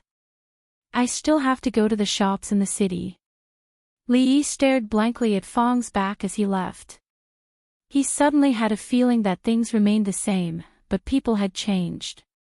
The simple and honest voice and appearance were still there, but old Third Fong was nowhere to be seen. From Qing and prefecture to the capital, it had only been a little more than a year. Fong was no longer the Fong of the past.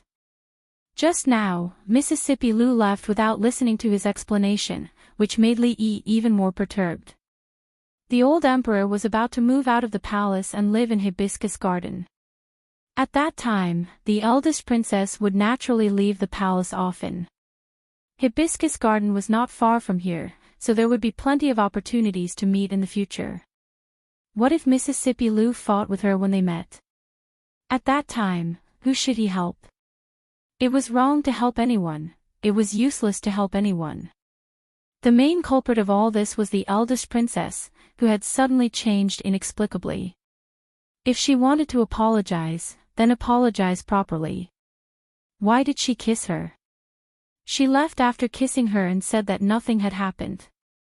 He was a dignified county marquis, the #1 scholar of the Jing kingdom, and Dr. Liu. Was he such a casual person? Was he someone who could casually accept a kiss from a woman? The proud Lolita held Yong Ning's hand and jogged over from behind. She asked excitedly again, "Teacher, if father really wants to leave the palace and live in Hibiscus Garden, can we not return to the palace in the future?" Li Yi nodded. "If he doesn't agree, you can just act coquettishly. Isn't that enough?" The proud Lolita blushed and hugged his arm. She twisted her body and said coquettishly, but I don't know how to act coquettishly." Hearing her voice, Li Yi felt his bones soften. He bent over and picked Yong Ning up. He frowned and said, "Why have you become so light recently? Did you not eat properly?" The young girl shook her head violently and immediately said, "No, Yong Ning is very obedient. She eats properly every time." "Good girl." Li Yi patted her head. "Good girl, do you want to give your brother a kiss?" Yong Ning's little face was blushing as she pressed her lips against the side of his face. The proud Lolita bared her fangs and brandished her claws, shouting that teacher could not be biased. It was the first time in recent months that the morning court was held for 2 days in a row. Before the morning court, many officials were wondering if His Majesty's body was fine. Was he going to return to the previous situation of the morning court? Only a few people knew that after today's morning court, they would not have to come here for a long time. The first thing that His Majesty announced was related to the flood control. What was strange was that the matter that had been discussed by the court officials yesterday and had not come to a conclusion had already come to a conclusion today. The Imperial Court sent another flood control official from the Imperial Navy. At the same time, 4 imperial physicians from the Imperial Physician Bureau accompanied him. They urgently transferred 300,000 taels of silver from the Ministry of Revenue and rushed to the disaster area. In recent months, His Majesty was very generous. In the past, when he transferred money from the National Treasury, he had to go through a series of procedures and it was extremely difficult. However, these days, the national treasury seemed to be full, and the allocation of funds was straightforward and decisive, which surprised many people. The flood control did not give the officials time to discuss and passed quickly. Next, a eunuch officially announced that Li Yi, the Marquis of Chang'an County, had made great contributions to the country, had the talent to govern the country, and was conferred the title of Honorable Minister of Gold and Purple Ribbon. Regarding this matter, His Majesty said yesterday that it would be discussed later, but today, he made a decision without discussing it. Of course, the imperial court was in an uproar again, just like yesterday. Not to mention the great contributions, Li Yi, the Marquis of Chang'an County, had indeed made great contributions to the country, but to say that he had the talent to govern the country and the way to stabilize the country was pure nonsense.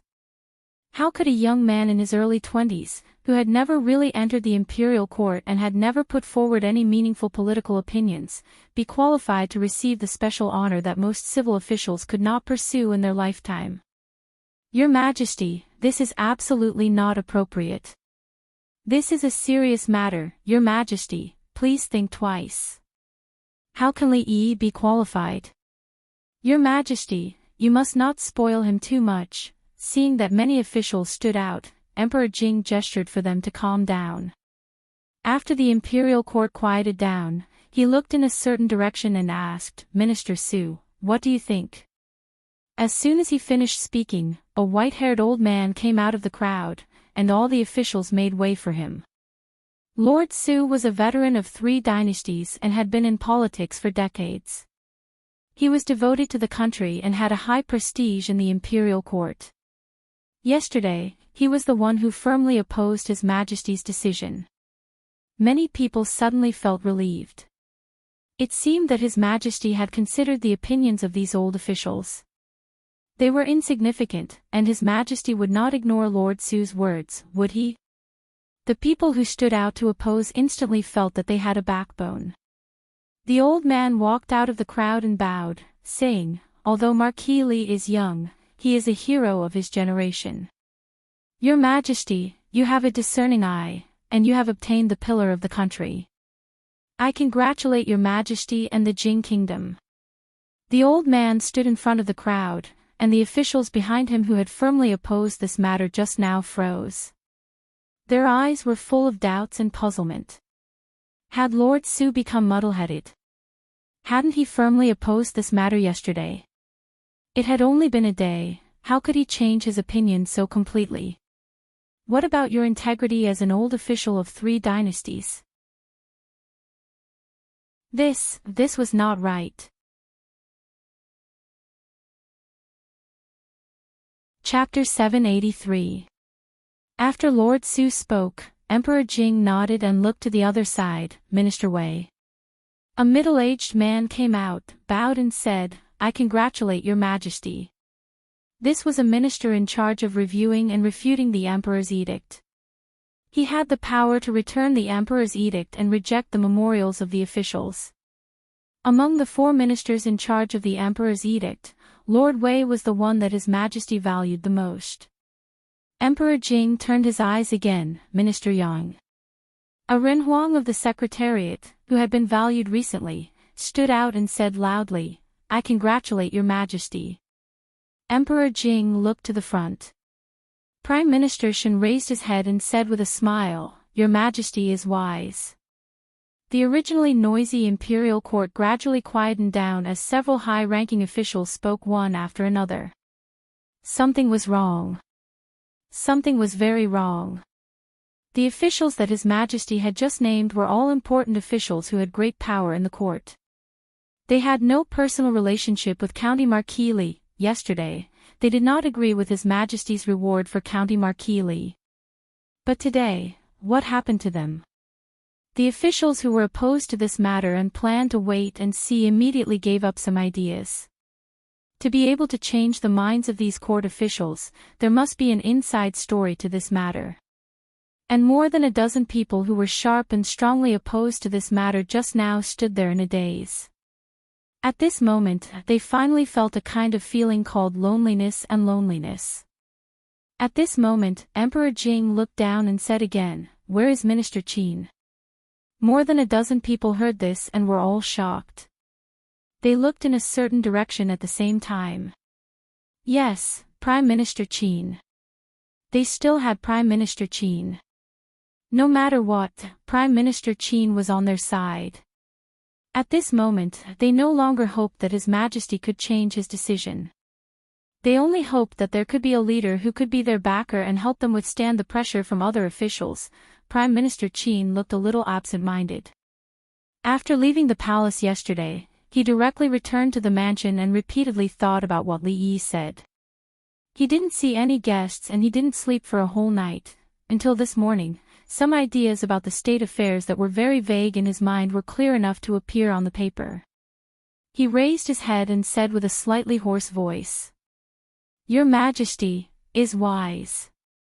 More than a dozen people behind him looked at him in a daze. There seemed to be thunder dancing in their minds. Prime Minister Qin, what are you talking about? The Marquis of Chang and County, Li Yi, and the King of Shu were like fire and water. Anything that was beneficial to him in the imperial court, they would definitely stop it. Didn't Prime Minister Qin's words make him a traitor? They were starting to get a little blurry. The two prime ministers, as well as several high-ranking officials of the imperial court, spoke in unison and finally set the tone for this matter. There was no longer any opposition in the imperial court. The attitude of these ministers, including Prime Minister Qin, naturally made everyone suspicious. However, at this moment, it was not appropriate for them to ask. As for the others, they were not just suspicious. The change in attitude of several ministers and Prime Minister Qin's position made them into clowns in the court today. Their outlook on life and the world collapsed, and they began to gradually reflect on the position they stood in. He was the youngest minister since the founding of the country, and the most favored minister of His Majesty. At least, when the country was still under His Majesty's control, making an enemy of him was tantamount to asking for humiliation. At that time, he, who had made enemies in almost every corner of the court, would not have a good ending. Ministers who were favored by the emperor had never had a good ending. However, they soon realized that it would not take a few years, a few months, a few days, or even less than a few hours. The day they had been waiting for had arrived. After Li Yi was conferred the title of Minister of Jin Ziguanglu, His Majesty announced one thing. Because His Majesty was ill and needed to recuperate, the morning court would be suspended indefinitely and he would move to the temporary imperial residence in Hibiscus Garden. The affairs of the court would still be led by the two prime ministers. At this time, His Majesty did not summon the King of Shu back to the capital. Above the two prime ministers, the one who decided the affairs of the court was not a certain prince, but the eldest princess. This really did not make sense. The eldest princess often participated in the affairs of the court, such as promoting the new marriage law, the establishment of the women's college, and the matter of the academy a few days ago. In fact, if it had been a year ago, these things would still have been inconceivable to them. The harem was not allowed to interfere in the affairs of the court, not even the eldest princess. This was an ancestral rule. However, in this year, too many things had happened in the capital. Their thoughts and views had also changed accordingly. Now that they thought about it, they still did not understand how the eldest princess had gotten to where she was today, step by step. This seemed impossible, but it was already the truth. And now, she had taken another big step forward. This was the regent, the princess regent. This was unprecedented and extremely absurd. For the time being, no one in the court had spoken, because they were waiting for others to speak. Prime Minister Qin, Prime Minister Shin, the various officials of the 3 provinces and 6 ministries, they would not agree. They would not allow such an absurd thing to happen. This was not proper at all. However, the reality surprised them once again. The scene of the ministers collectively remonstrating to the death did not happen. Even the imperial censors collectively fell silent, as if they had reached some kind of tacit agreement before the morning court. Regarding this matter, only a few scattered officials spoke. It seemed that they had not expected the situation in the court to be like this. They spoke very tactfully and then returned to their seats. Another major innovation that had not been done since the founding of the country was born in His Majesty's hands. Some officials who thought that they had waited until spring found in despair that this year's winter seemed to be colder than before. His Majesty at most favored County Marquis Lee. As a ruler, a wise ruler, he had the most basic bottom line. However, the eldest princess, in the entire court, who did not know the relationship between County Marquis Lee and the eldest princess. The two of them had known each other in Qing and Prefecture. Tianfa was created by County Marquis Lee, but it was the eldest princess who presented it to His Majesty. It was said that when the eldest princess concealed her identity to be a constable in Qing and Prefecture, County Marquis Lee was a county lieutenant. Who knew what was going on between the male superior and the female subordinate? Moreover, after coming to the capital, the relationship between the two was even more obvious to everyone. They were both the three heroes of the capital. When the officials went up and down the court, they often saw the two appear together. After the establishment of the academy, the Women's Academy was established. The two academies were adjacent to each other, and both of them were the heads of the academies. To say something inappropriate, County Marquis Lee and the eldest princess were basically wearing the same pair of pants. Thinking of these things, when some officials walked out of the hall, they felt that the sunny sky outside had become gray. Fortunately, the eldest princess was only acting as the representative of the court. If His Majesty appointed other princes, they would be suspicious and frightened. However, the eldest princess was a princess after all. No matter how outstanding she was, no matter how much His Majesty valued her, she was only a woman. As long as she was a woman, she could never threaten that position. Moreover, from the beginning to the end, they had never thought about that matter. At this time, as the officials walked out of the hall, some gossip finally came out from some people. It was said that after the court ended yesterday, when His Majesty, the two prime ministers, and several important officials discussed the state affairs in the imperial garden, County Marquis Lee and the eldest princess were also present.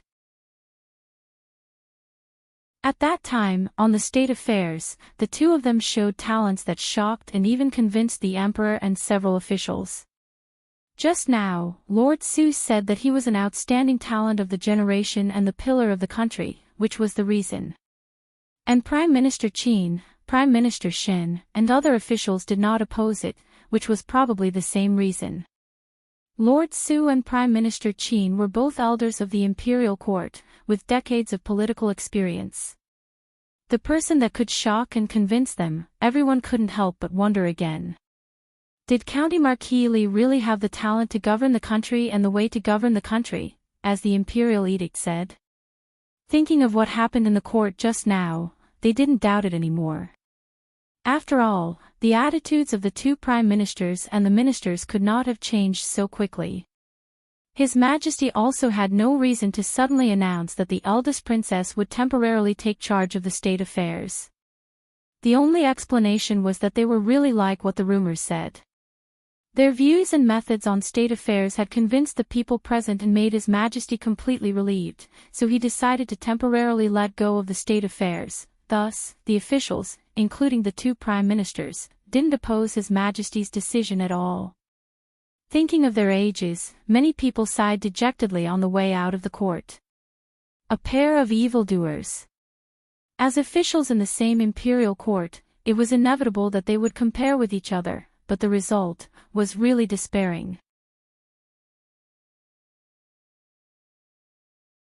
Chapter 784. When it was late July, the weather started to turn cold. News came from the south that the flood had subsided and the flood was temporarily eliminated. The officials sent by the imperial court strictly followed the regulations issued by the imperial court. They built temporary residences and settled down the victims. Every day, they provided porridge and rice. There was no large-scale civil unrest. As for the epidemic after the disaster, there was also no outbreak. There were many cases of diarrhea, but it was quickly controlled and did not worsen further. Although the post-disaster reconstruction work still needed a long time, the impact of the flood this time was indeed much smaller than before. It did not affect the hearts of the officials so much. The scale of the emperor's relocation from the palace was very large. It lasted for a few days. The empress and a few favored concubines in the harem also followed him to live in Hibiscus Garden. Of course, the imperial court continued to operate as usual. Some important political matters, after being reviewed by the two prime ministers, would be sent to the palace and handed over to the eldest princess to make a decision. If the three provinces had no objections to the eldest princess's decision, it would be carried out. If there was a huge disagreement, the memorial would be sent to Hibiscus Garden for the emperor to make the final decision. Of course, until now, no one questioned any of the princess's decisions. In just a few days, some officials completely understood why the emperor would make such a seemingly ridiculous decision. A problem that the minister could not solve was sent to the eldest princess. Within a day, she would get a perfect solution. Other than being amazed, it also made many people feel ashamed. Evildoer, there was really an evildoer in this dynasty. The eldest princess was busy, so Li naturally had nothing to do. Rui's due date was early November. It was only about 3 months from now. Even though she was a grandmaster, she was still protected tightly. In case of an accident, she was not allowed to leave the mansion. Anyway, the house was big enough. There were mountains and rivers, and the scenery was not bad. It was a good place to have a baby. It was not enough to have Xiao Huan to take care of her. Mississippi Lu had not gone out for many days. She stayed at home and occupied Rui. At night, Li would also be driven out by her. The space in the inner house was not big. It was specially arranged by Li according to the layout of the Willow Leaves village. She drove him out and did not allow him to sleep in her room. Li had only 2 choices. One was to make do with Xiao Huan, and the other was to sleep in the outer house.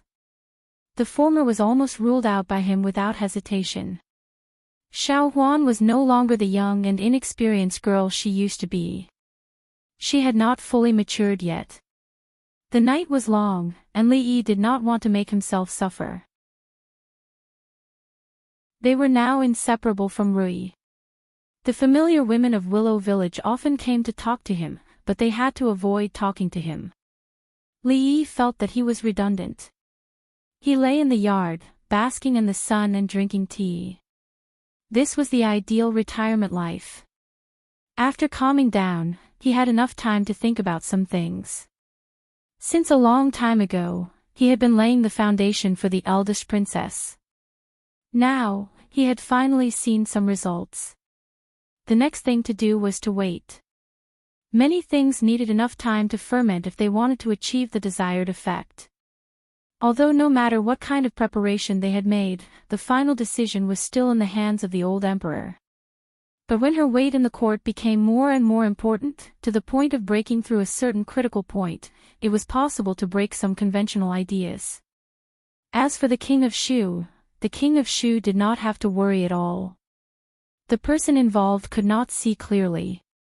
Perhaps only those who were in the same boat as him would use self-hypnosis to deceive themselves when they had no other choice. With the old emperor's temper, it was impossible for him to watch the imperial power fall into the hands of an idiot. Otherwise, he would not have made so many moves against the Cui family. Not to mention the other princes, even compared to Li Han, the king of Shu did not have any advantages.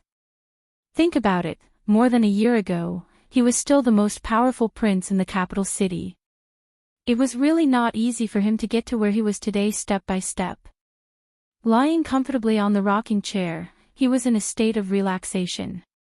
Just when he felt a little sleepy, he was awakened by the sound of hurried footsteps.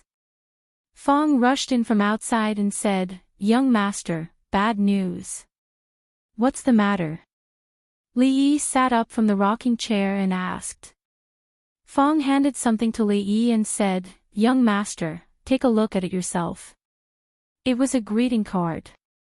Greeting cards were usually given to strangers or strangers who were not that familiar with one another. He had received many such greeting cards in the past, but this time, it was different. Li Yi put down the card and asked with confusion on his face, "Where is she now?" "In the front hall." "Let's go." Li Yi pondered for a moment before walking out of the room. He slowly walked to the front hall, stepped into the hall, and cupped his hands to an old man who was sitting inside drinking tea. "Prime Minister Qin is busy with official business. How do you have time to come here today?" He did not say anything like, "I'm sorry for not coming out to meet you," or, "Your presence brings light to my humble dwelling." There was a clear sense of alienation in his words. Prime Minister Qin actually handed over a visiting card and personally came to visit, which was naturally beyond Li Yi's expectations. No matter what, he and the Qin family and Prime Minister Qin had an irreconcilable and antagonistic relationship. Prime Minister Qin had invited him once, but they parted on bad terms in the end. This time, he actually came in person. "Dr. Li, please don't blame me for coming rashly." The old man put down the teacup, stood up and said, "Last time in the Imperial Garden, Dr. Li talked about the tax reform. This old man still has some things that I don't understand, so I specially came to explain. I hope Dr. Li will not be stingy with your guidance."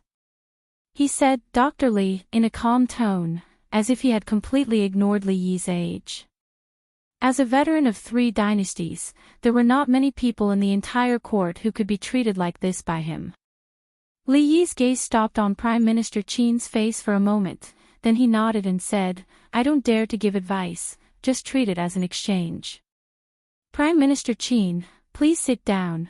Prime Minister Qin nodded, sat down again, and said straightforwardly, "The tax system of this dynasty mostly follows the previous dynasty, but at the end of the previous dynasty, there were many military towns, and they refused to obey the court, so the tax system introduced is not suitable for this dynasty. Although there have been several reforms in the past few decades, this old man thinks that the current tax system still has great defects." Today's conversation was completely different from the one in the Qin mansion. Prime Minister Qin seemed to have completely forgotten his position, and the questions he asked were all about the tax law and economic reform that Li Yi talked about in the Imperial Garden that day. In the process of their conversation, Li Yi unexpectedly found that Prime Minister Qin also had a deep understanding of this. Although some parts were still very vague, the general direction was correct. He even filled in many details that Li Yi did not mention that day. Li Yi could see that these things were not put forward in a day. In other words, he had been exploring these things that were suitable for the current system reform of the Jing kingdom, for a long time. However, due to limited knowledge, before this, he only had hazy ideas, but at this time, these ideas had gradually begun to surface. Li Yi was very clear that for people in this era, it was very rare to be able to think of those things that were ahead of time. Moreover, his understanding of the Jing kingdom was far beyond his imagination, and his words often hit the nail on the head and hit the nail on the head. Li Yi seemed to have always underestimated this old man. After offending the prime minister of a country, he had always been prepared to accept the other party's revenge, and had several sets of plans to deal with it. However, Qin Yu had suffered losses time and time again, and the king of Shu had gradually lost power. Prime Minister Qin had never taken any action against him. This was not common sense, and Li Yi could not figure out the reason, let alone see through Prime Minister Qin. Including today, when he took the initiative to visit, he did not talk about grievances, and only talked about state affairs, which made Li Yi have a new understanding of the old man in front of him. Chapter 785. About 10 years ago, this old man realized that there was a huge problem with the tax system of our dynasty. After writing the last page, Prime Minister Qin put down his pen and stopped writing. He raised his head and said, "In the past 10 years, I've pushed for tax reform several times, but all of them ended in failure. In the end, I was too embarrassed to mention this matter to His Majesty.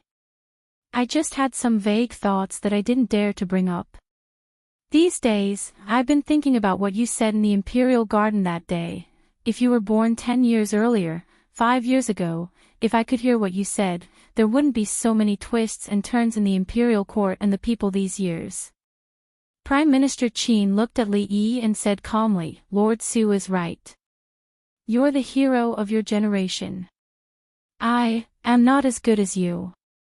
Li Yi didn't be modest and didn't continue because Prime Minister Qin obviously had something else to say. You're unparalleled in poetry and painting. You've reached the peak of calligraphy. You're proficient in torture and business.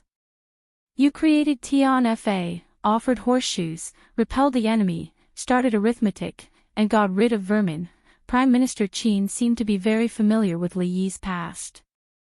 I also know that you've turned the Qi kingdom upside down.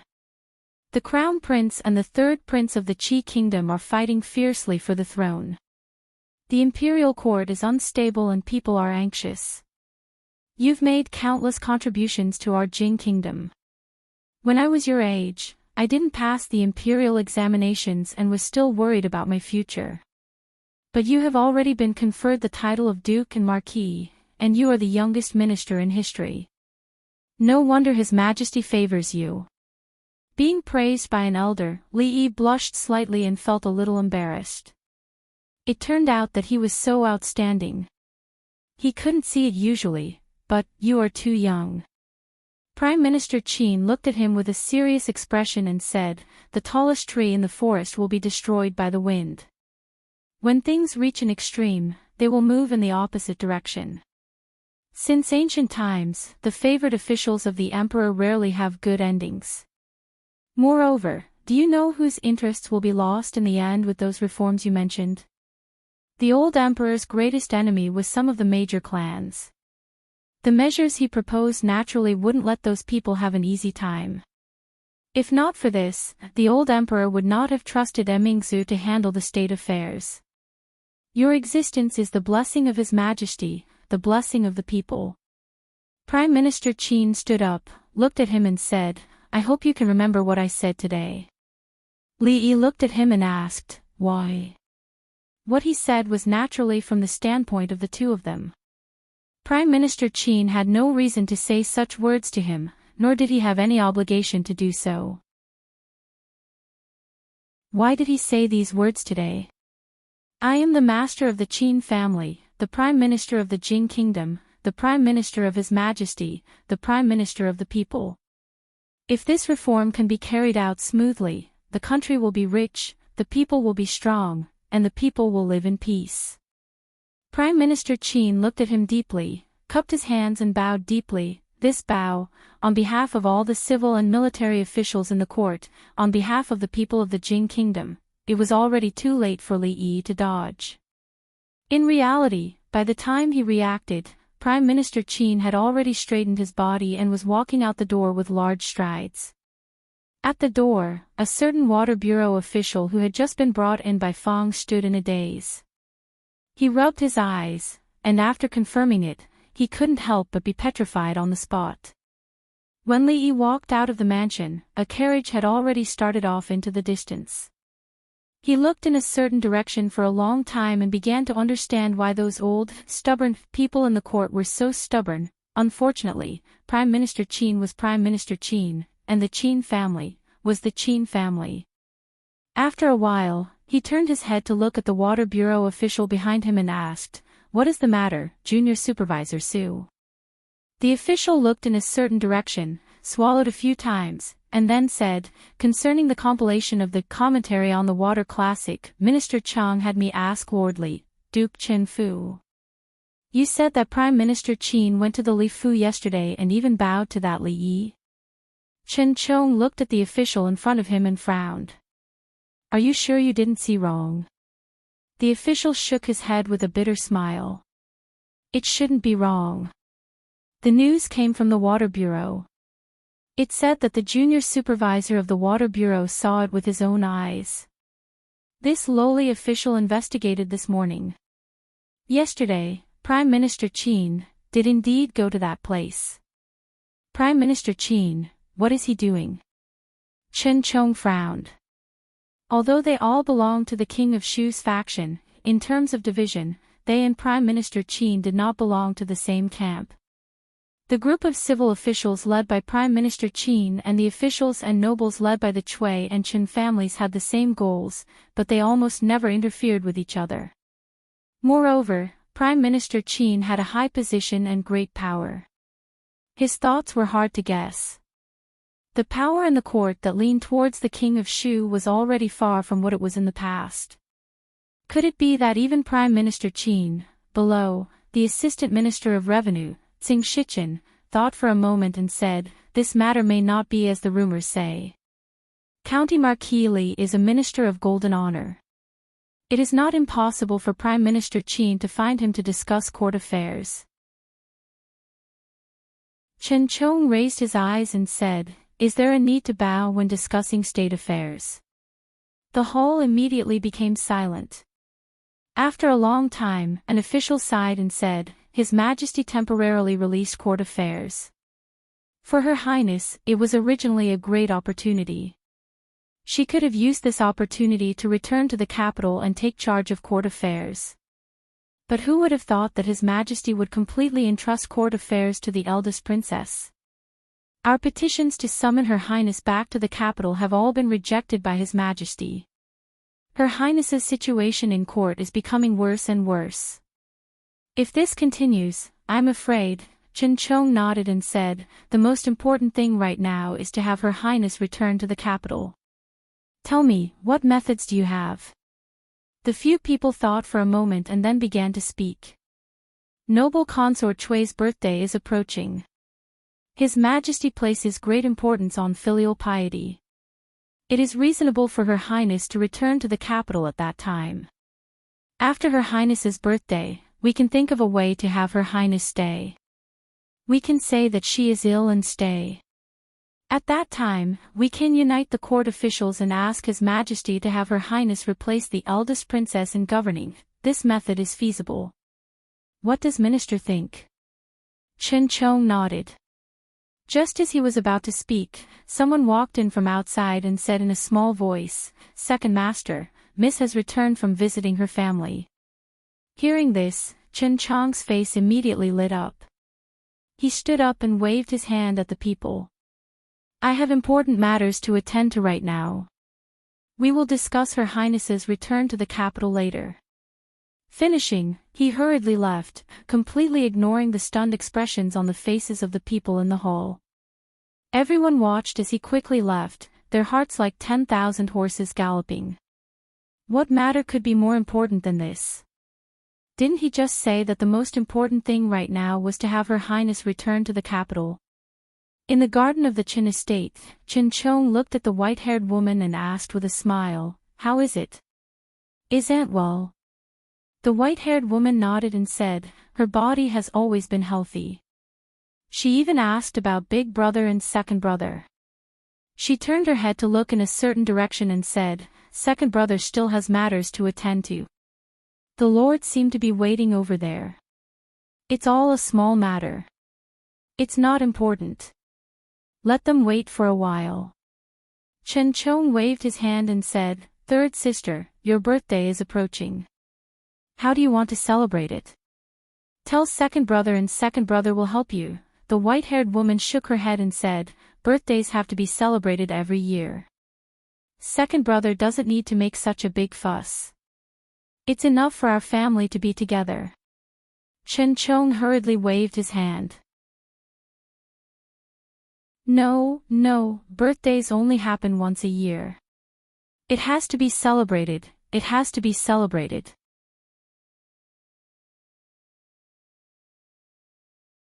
Chapter 786. Rui's position in the family was unquestionably the most important. The two old madams treated her like a treasure, and the women and the family usually surrounded her. On the contrary, they were guarding against him as if he was a thief.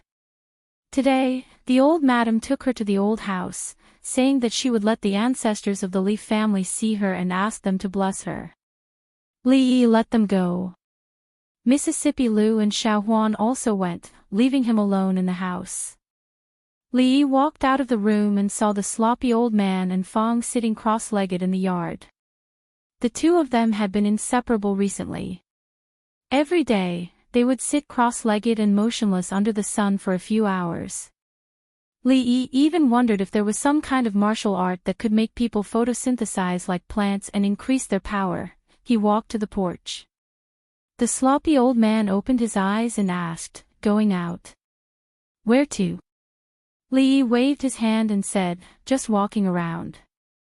The sloppy old man nodded and stood up. He kicked Fong, who was sitting cross-legged, to the side.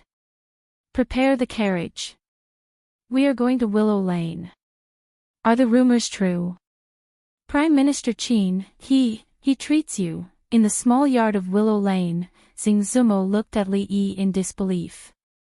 More than 10 years ago, before the Xing family had experienced that great change, Prime Minister Qin was already the Prime Minister of the dynasty. At the time, she only knew that the Prime Minister was a very, very high official, much higher than her father. Prime Minister Qin was a veteran of 3 dynasties and had students all over the world. He was respected by all the officials in the court. In the entire Jing kingdom, the only person who could make him bow was the current emperor. But recently, the story of Prime Minister Qin bowing to the Marquis of Chang'an County, the newly promoted minister of Jinzi Guanglu, had already spread through the capital in several versions. This matter had recently spread like wildfire in the capital. Li Yi thought to himself that if it weren't for that big-mouthed bastard from the Admiralty, he wouldn't have gotten into all this trouble. Both he and Minister Qin knew what that bow represented, but in the eyes of outsiders, it was very inconceivable. Li Yi shook his head and said, "I bowed, but it's not what you think. I didn't bully the old man." Xing Zumo looked at him worriedly and asked, "Why did Prime Minister Qin go to you?" "He supports the King of Shu, and you and the King of Shu, this." Li Yi threw a piece of osmanthus cake into his mouth and said, "Prime Minister Qin had some political issues that he couldn't figure out, so he came to me for advice. You know, the old man couldn't move easily, and it wasn't easy for him to come here. I explained it to him in detail, and then he understood and bowed to thank me. That's about it." Miss Singh rolled her eyes at him. What kind of person was Prime Minister Qin? He had been an official for many years and was proficient in political affairs. Why would he ask him about these things?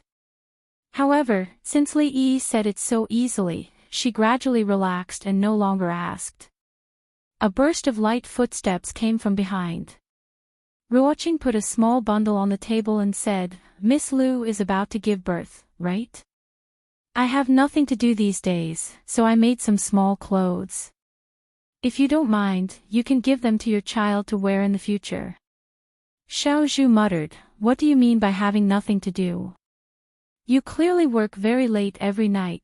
Rui was due to give birth in 3 months, and the two of them hadn't started preparing these things yet. Rui knew some needlework, but no one in the family would let her do it herself. Li Yi opened the bundle.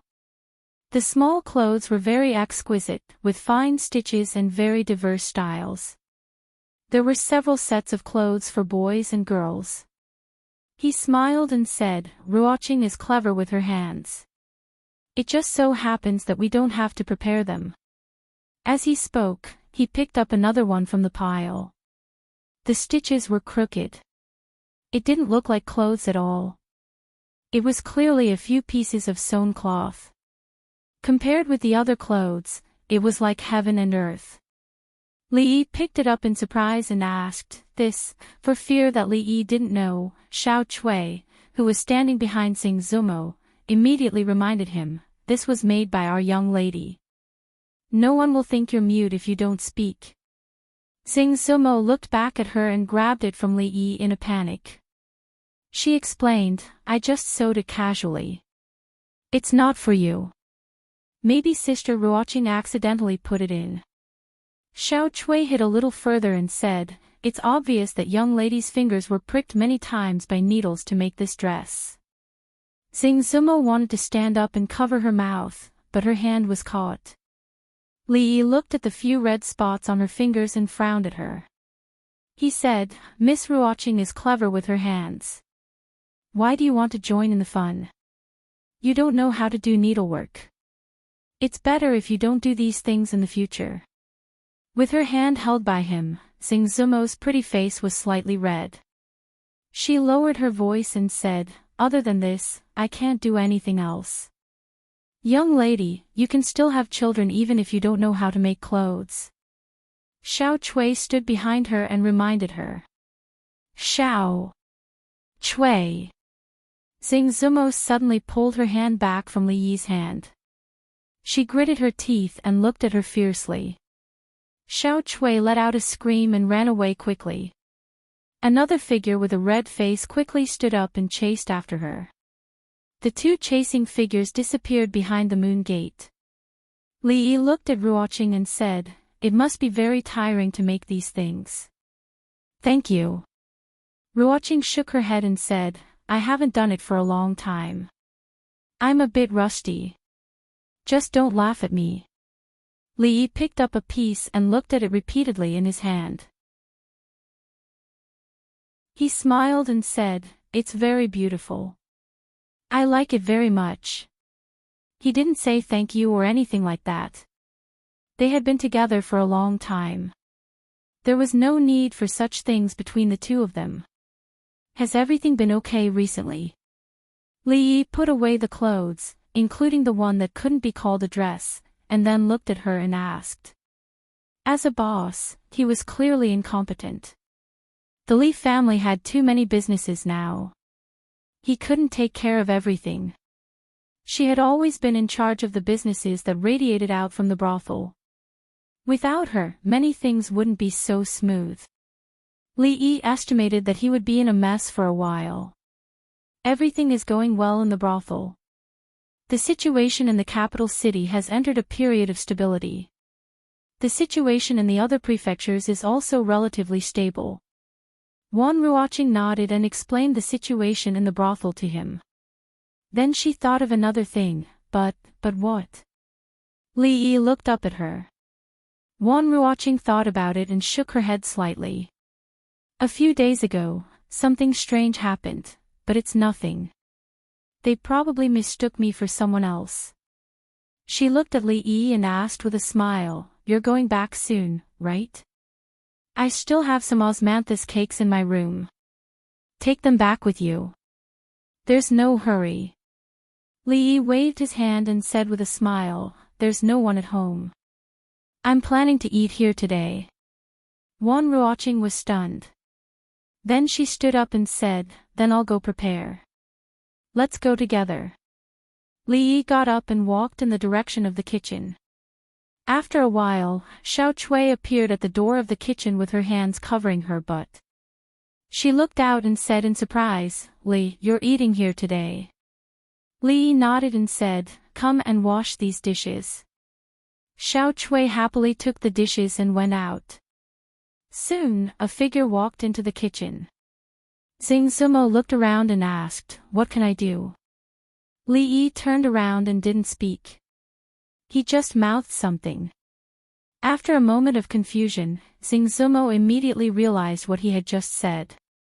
Her face instantly turned red.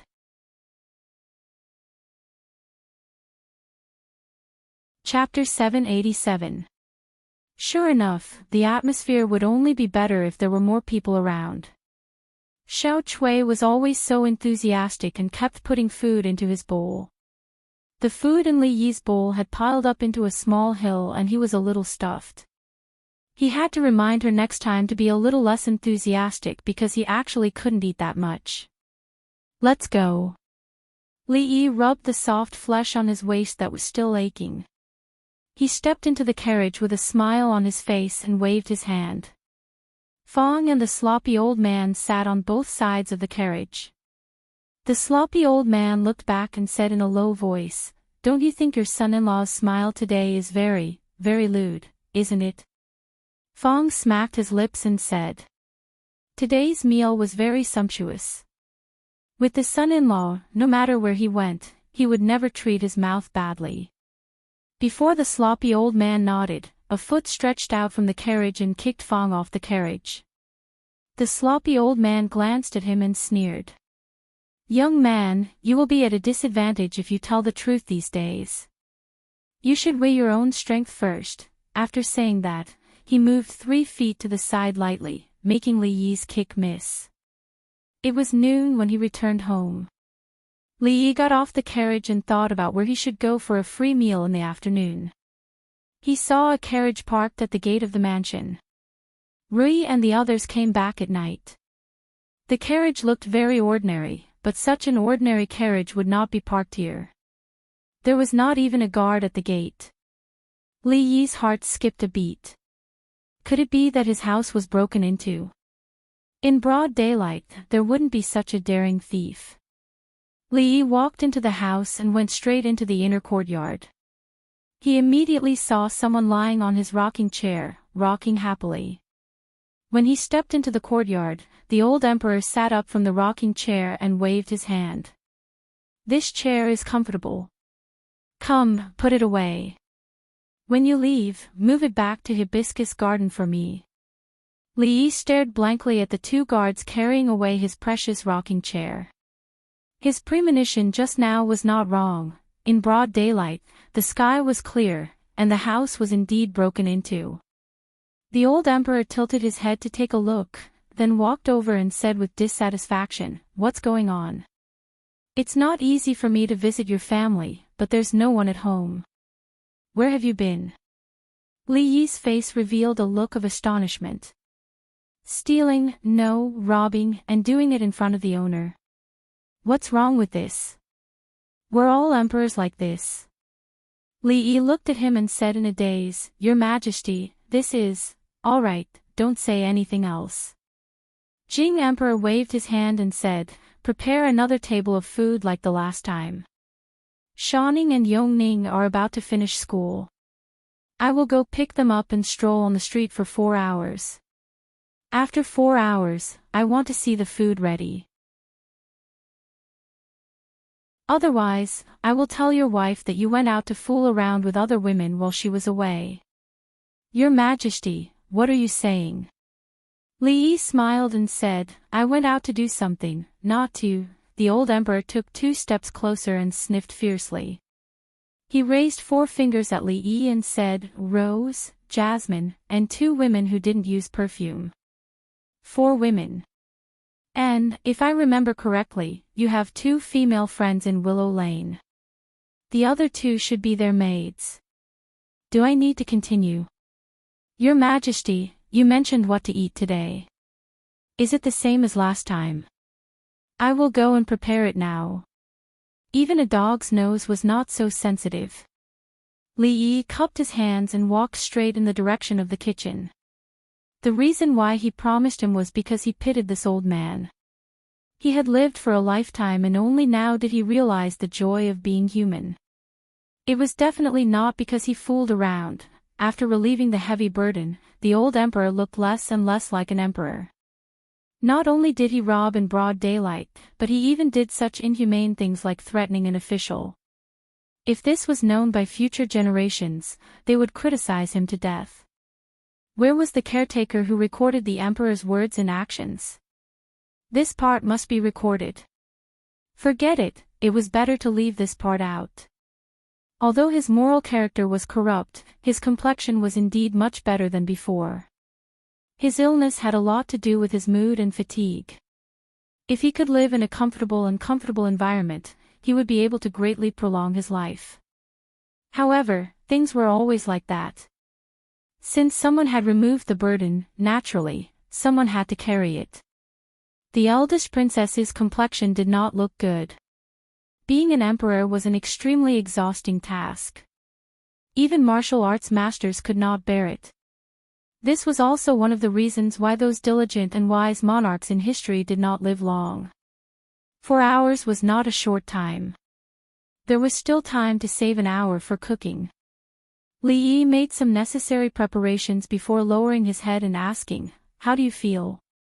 Mingzu leaned against the kitchen door and looked up. "What do you mean?" These days, you have to deal with all kinds of political affairs personally. It must be very tiring, right? She lowered her head and said softly, Father has always been like this. His Majesty doesn't have to do everything by himself, Roland said with a smile. As Li Yi chopped vegetables, he said, the court pays so many officials, but they do not just take their salary and do nothing.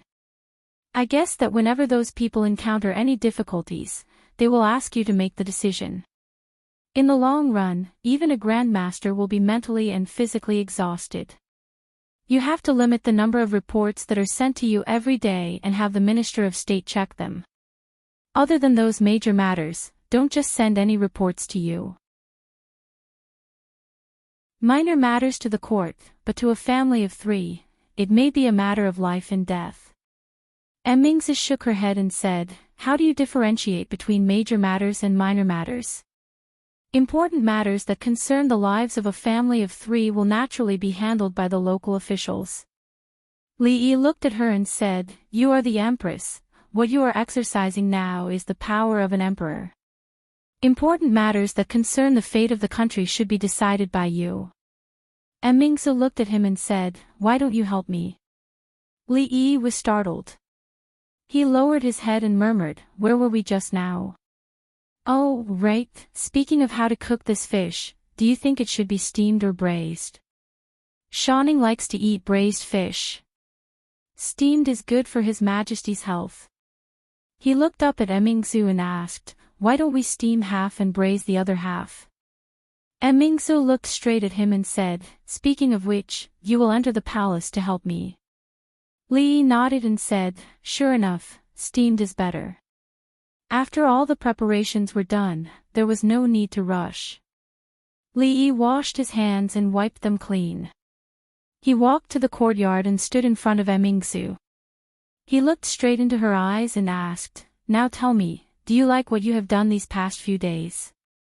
The eldest princess looked at him and said, whether I like it or not, someone has to do it. I am only asking if you like it or not. She thought for a while, then looked straight into Li Yi's eyes and nodded slightly, I like it. A smile finally appeared on Li Yi's face.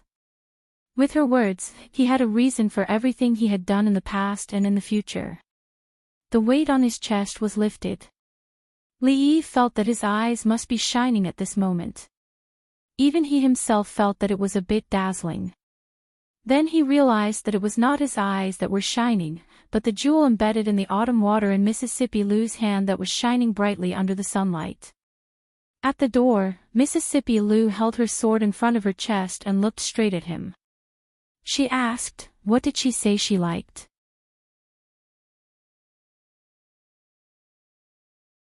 Chapter 788. What did she say she liked? Although Mississippi Lu's tone and expression were calm, only Li Yi knew what kind of waves were hidden under this calmness. Even if he was not afraid of a crooked shadow, what he said just now, if taken out of context, was indeed a bit ambiguous. Li Yi looked at her and braced himself to say, this, I can also explain. Mississippi Lu glanced at him, looked at Mingzi, and said slowly, you come with me. After saying that, she turned around and walked straight into the moon gate. The expression on Mingzhu's face was also very calm, and she followed leisurely. This is between us. As Li Yi followed, Mississippi Lu's voice came from the front. His footsteps stopped outside the moon gate. In fact, there was nothing much, the eldest princess only needed to explain clearly to him, so there was no need to be nervous.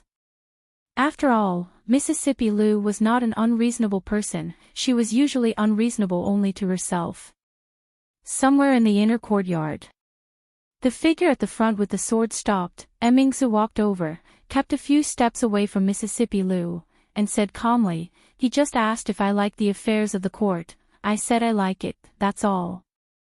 I know. Mississippi Lu turned around to look at her, I heard it from outside. Mingzi looked up at her, and asked, if that's the case, why did you call me here? The hickey on his face that day, it was you who left it, right? Mississippi Lu looked at her and asked calmly. Mingzu met her eyes, and her expression did not change, and said, "That was just a misunderstanding." "I don't believe there was any misunderstanding." Mississippi Lu looked straight into her eyes, and said, "I'm just giving you a piece of advice. Don't forget, you are the princess of a country, you too. It's impossible."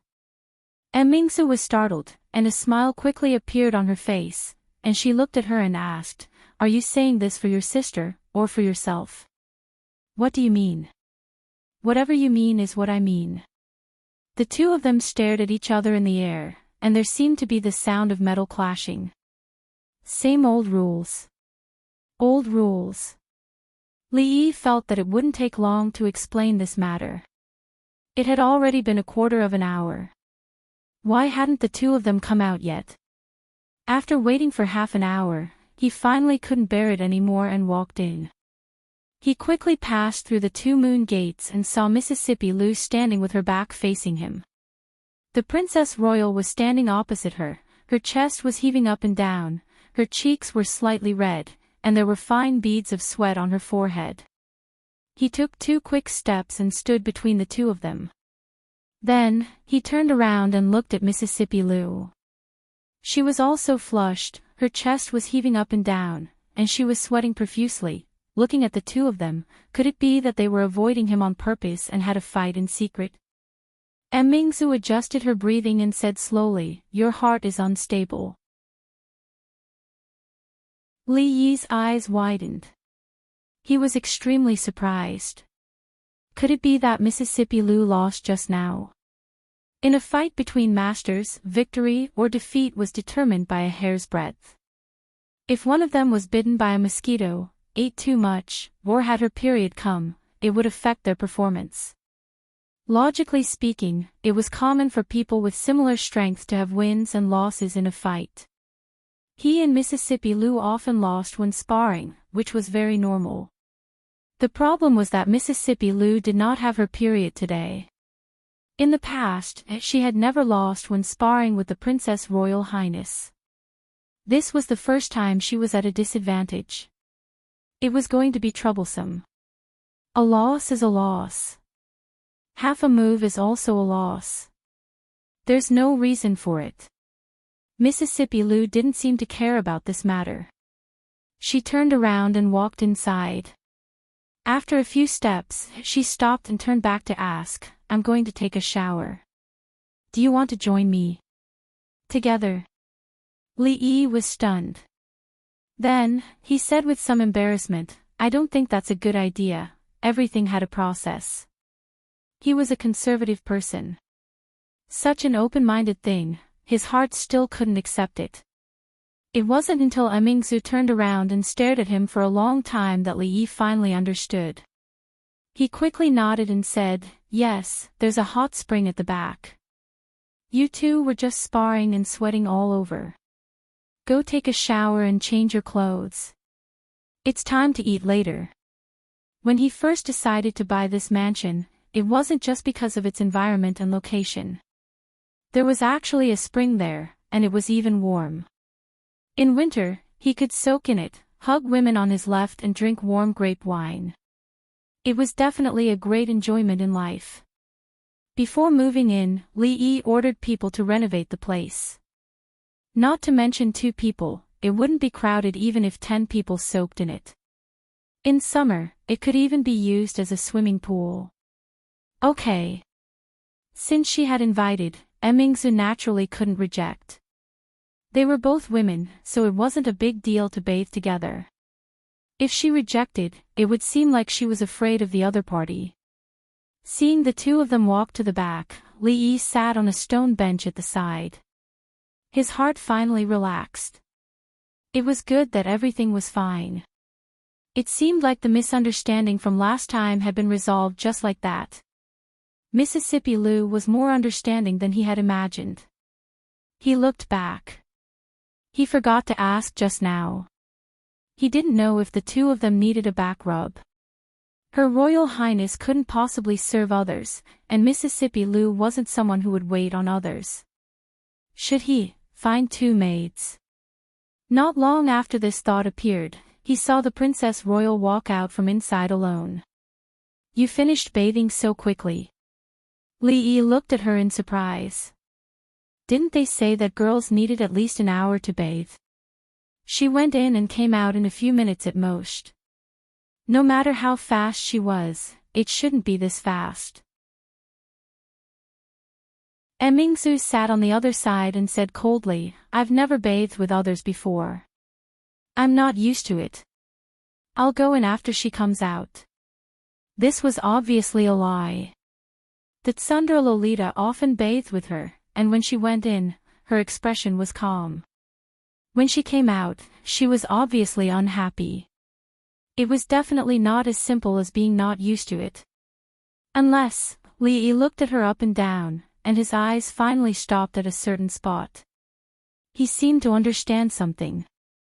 There was no harm if there was no comparison. There was nothing wrong with bathing with the Tsundra Lolita. After all, she was still a child. But with Mississippi Lu, the harm was a little big. Li Yi instantly figured out the crux of the problem. Women were always particularly sensitive to certain parts of the body. When a gaze fell on her, Mingzu only felt uncomfortable all over. She turned her head and looked at him coldly. She asked, "I didn't have enough fun just now. Why don't you spar with me again? What do you think? Should this fish be steamed or braised?" Li Yi stood up from the stone bench.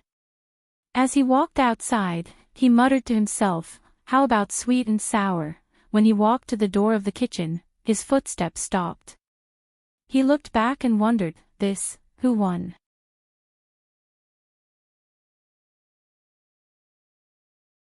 Chapter 789.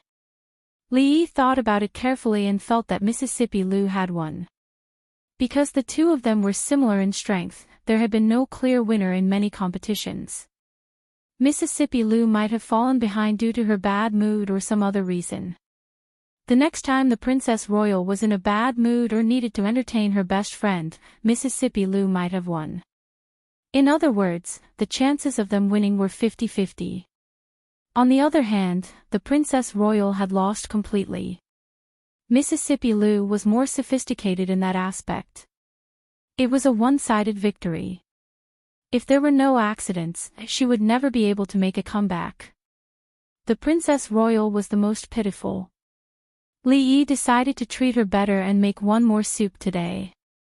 Mississippi Lu had just finished showering and changed into a loose outfit. Her wet black hair draped over her shoulders, adding color to the entire courtyard. Li Yi had already prepared all the ingredients. He planned to start cooking when Shanning and the others were about to return. He looked at Mississippi Lu and asked, "Didn't you go out with them? Why are you back?" Mississippi Lu pushed her hair behind her shoulders and said, "There are some things over at the Lu Alliance that I need to deal with." "Then hurry up and go." She was the chief of the Lu Alliance, so sometimes she would be busy. Li Yi said casually. "You want me to go out that much?" Mississippi Lu crossed her arms and looked at him calmly. Li Yi suddenly felt that he should have come back after having lunch at Willow Alley. "What I mean is..." Li Yi looked at her and said sincerely, "Go early and come back early. I'll wait for you at home." Men were creatures that liked the new and hated the old. The Emperor was no exception. Some time ago, he often called her into the palace to eat with him, but because the Tsundra Lolita peeled 2 prawns for him before eating and Yongning personally fed them to him, he was disqualified from the table. She said that she was willing to sit at the same table as him. She thought that Mississippi Lu wasn't as pleasing to the eye as he was. The two of them had eaten so many dishes, but no one was fighting over them. Li Yi saw Princess Royal walking over and sitting down. He asked in confusion, "Why are you here?" Mingzu looked at him and raised an eyebrow, "I'm not welcome." There was an old saying, "Don't talk while eating, don't talk while sleeping." The ancients were not deceiving. Li Yi lowered his head to eat. It was not wrong to listen to the ancients. The academy has run into some problems. There aren't enough books. If it was just the capital, there would be enough, but once the academies are built everywhere, books and paper will be a big problem. Many of the engravings of books are in the hands of the aristocratic clans that pass down their legacy through poetry and literature. This includes the majority of the paper shops in the Jing Kingdom, which are also firmly controlled by them. After Princess Royal finished her words, Mississippi Lou glanced at her and said lightly, "Let's eat. We can talk after eating." She picked up the chopsticks and put a piece of steamed fish in Li Yi's bowl. "The fish is good, try it." Li Yi almost dropped the chopsticks in his hand. He raised his head and looked at her blankly. Second Miss Lu actually picked food for him. This was the first time in history. He was overwhelmed by the favor, he nodded in a daze. Just as he stretched out the chopsticks, there was another piece of spicy chicken in his bowl. Princess Royal took back the chopsticks, looked at him and said, "This is also delicious. Try it." Li Yi looked at the food in his bowl, and the other two people looked at him. In one's life, one had to face many choices. Two different choices often meant two different lives. So he had to learn to be generous. He couldn't have fish and bear's paw at the same time, but he could have steamed fish and spicy chicken. Li Yi decided to give it a try. The fish was picked up by Mississippi Lou, and the chicken was picked up by Princess Royal. It was wrong to eat either one first. For others, this was a very difficult choice, but not for him. He took a piece of pancake and rolled the two pieces of meat in at the same time. "Thank you." He stuffed the pancake into his mouth, swallowed it, and looked at the two women gratefully. The next moment, he grabbed his neck and ran to the kitchen in a hurry. Fish bone, stock, vinegar. This meal was delicious, but it was all sour. When he sat back at the table, the steamed fish was no different from the sweet and sour fish, and it was the kind with too much vinegar. Even the rice in the bowl was sour. Li Yi put down the chopsticks and said angrily, "I drank too much vinegar just now, it's so sour. Who are you calling jealous?" The two women put down their chopsticks and looked at him at the same time. Li Yi turned his head to look at the frowning second young Miss Lu and then at the slightly focused eldest princess. He silently stood up and, without saying a word, picked up his bowl of white rice and walked into the kitchen. "Rice soaked in water doesn't taste good. I miss Rui, I miss Xiao Huan." In the Dukechen residence, there were many people in the hall, including Minister of Ceremonies Chen Chong. They were not officials of the court, but key figures of some rich and powerful families. One of them sneered, "I'd like to see how this academy can survive without books and paper. If it's just books, the royal family should have many engravings. If Princess Royal can convince His Majesty to hand over the royal family's collection, it won't be a problem. But the paper mill, brother, you have to keep an eye on your family's paper mills. Don't worry about this, the Yu family will not sell a single piece of paper to the academy. They want to destroy the foundation of our families, and our Yu family knows the severity of this. It's good that brother Yu understands. If we can't stop those academies, I'm afraid that in a few decades, our families will only exist in name." Everyone present knew very well what their families relied on to survive for hundreds of years. If the academy was allowed to continue to develop, all the scholars in the world would be drawn to the academy, and their foundation would be destroyed. Outside the door, a delicate figure walked into the corridor. Immediately, a servant jogged forward and said respectfully, "Miss, second master is inside discussing some matters, I'll go and report immediately." The white-haired girl waved her hand and said, "No need, I'm just going out for a walk. When second brother is done, just let him know." With that, she and a servant girl walked in the direction of the residence's gate.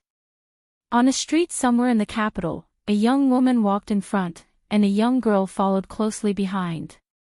Xing Zumo turned around and glared at Xiao Chui, saying, "You little girl, you're getting bolder and bolder recently. Next time you talk nonsense, be careful of your butt." The young girl pouted and said with some grievance, "Miss, Xiao Chui is doing this for your own good. You've done so many things for him, you have to let him know, or else it would be for nothing." Xing Zumo glanced at her and said, "What for him? This is me. I'm doing it for myself, for my future child." Xiao Chui looked at her and said weakly, "Your child is still his child, there's no difference, Xiao Chui." The young girl looked at her and said with some bitterness, "Miss, you're still hiding it from me. I saw it that day, you two were hugging and rolling on the bed." Xing Zumo blushed and glared at her, saying, "We're almost at the shop, don't talk nonsense. I'll deal with you when we get back." "Hello, Miss Zhang." The two walked into a cloth shop, and several women immediately came forward and bowed respectfully. "It's okay, I'm just looking around. You guys go ahead." Xing Zumo walked to the door of the inner room, then turned back and said, "By the way, bring in the things I left here yesterday." A young girl responded and took out a small bag from the counter. However, the expression on her face was a bit funny, and she forced herself not to laugh out loud. She took the bag in. However, she was secretly amused. Miss Zhang was beautiful, and her painting was also good, but this needlework was really not pleasing to the eye. When she came out of the inner room and saw a guest coming in, she was startled at first, then immediately came back to her senses. She hurriedly went up and asked, "Madam, what would you like to see?" You're tuning in to the Journey of the Soul YouTube channel. Don't forget to subscribe and join us on this journey to catch the most captivating stories.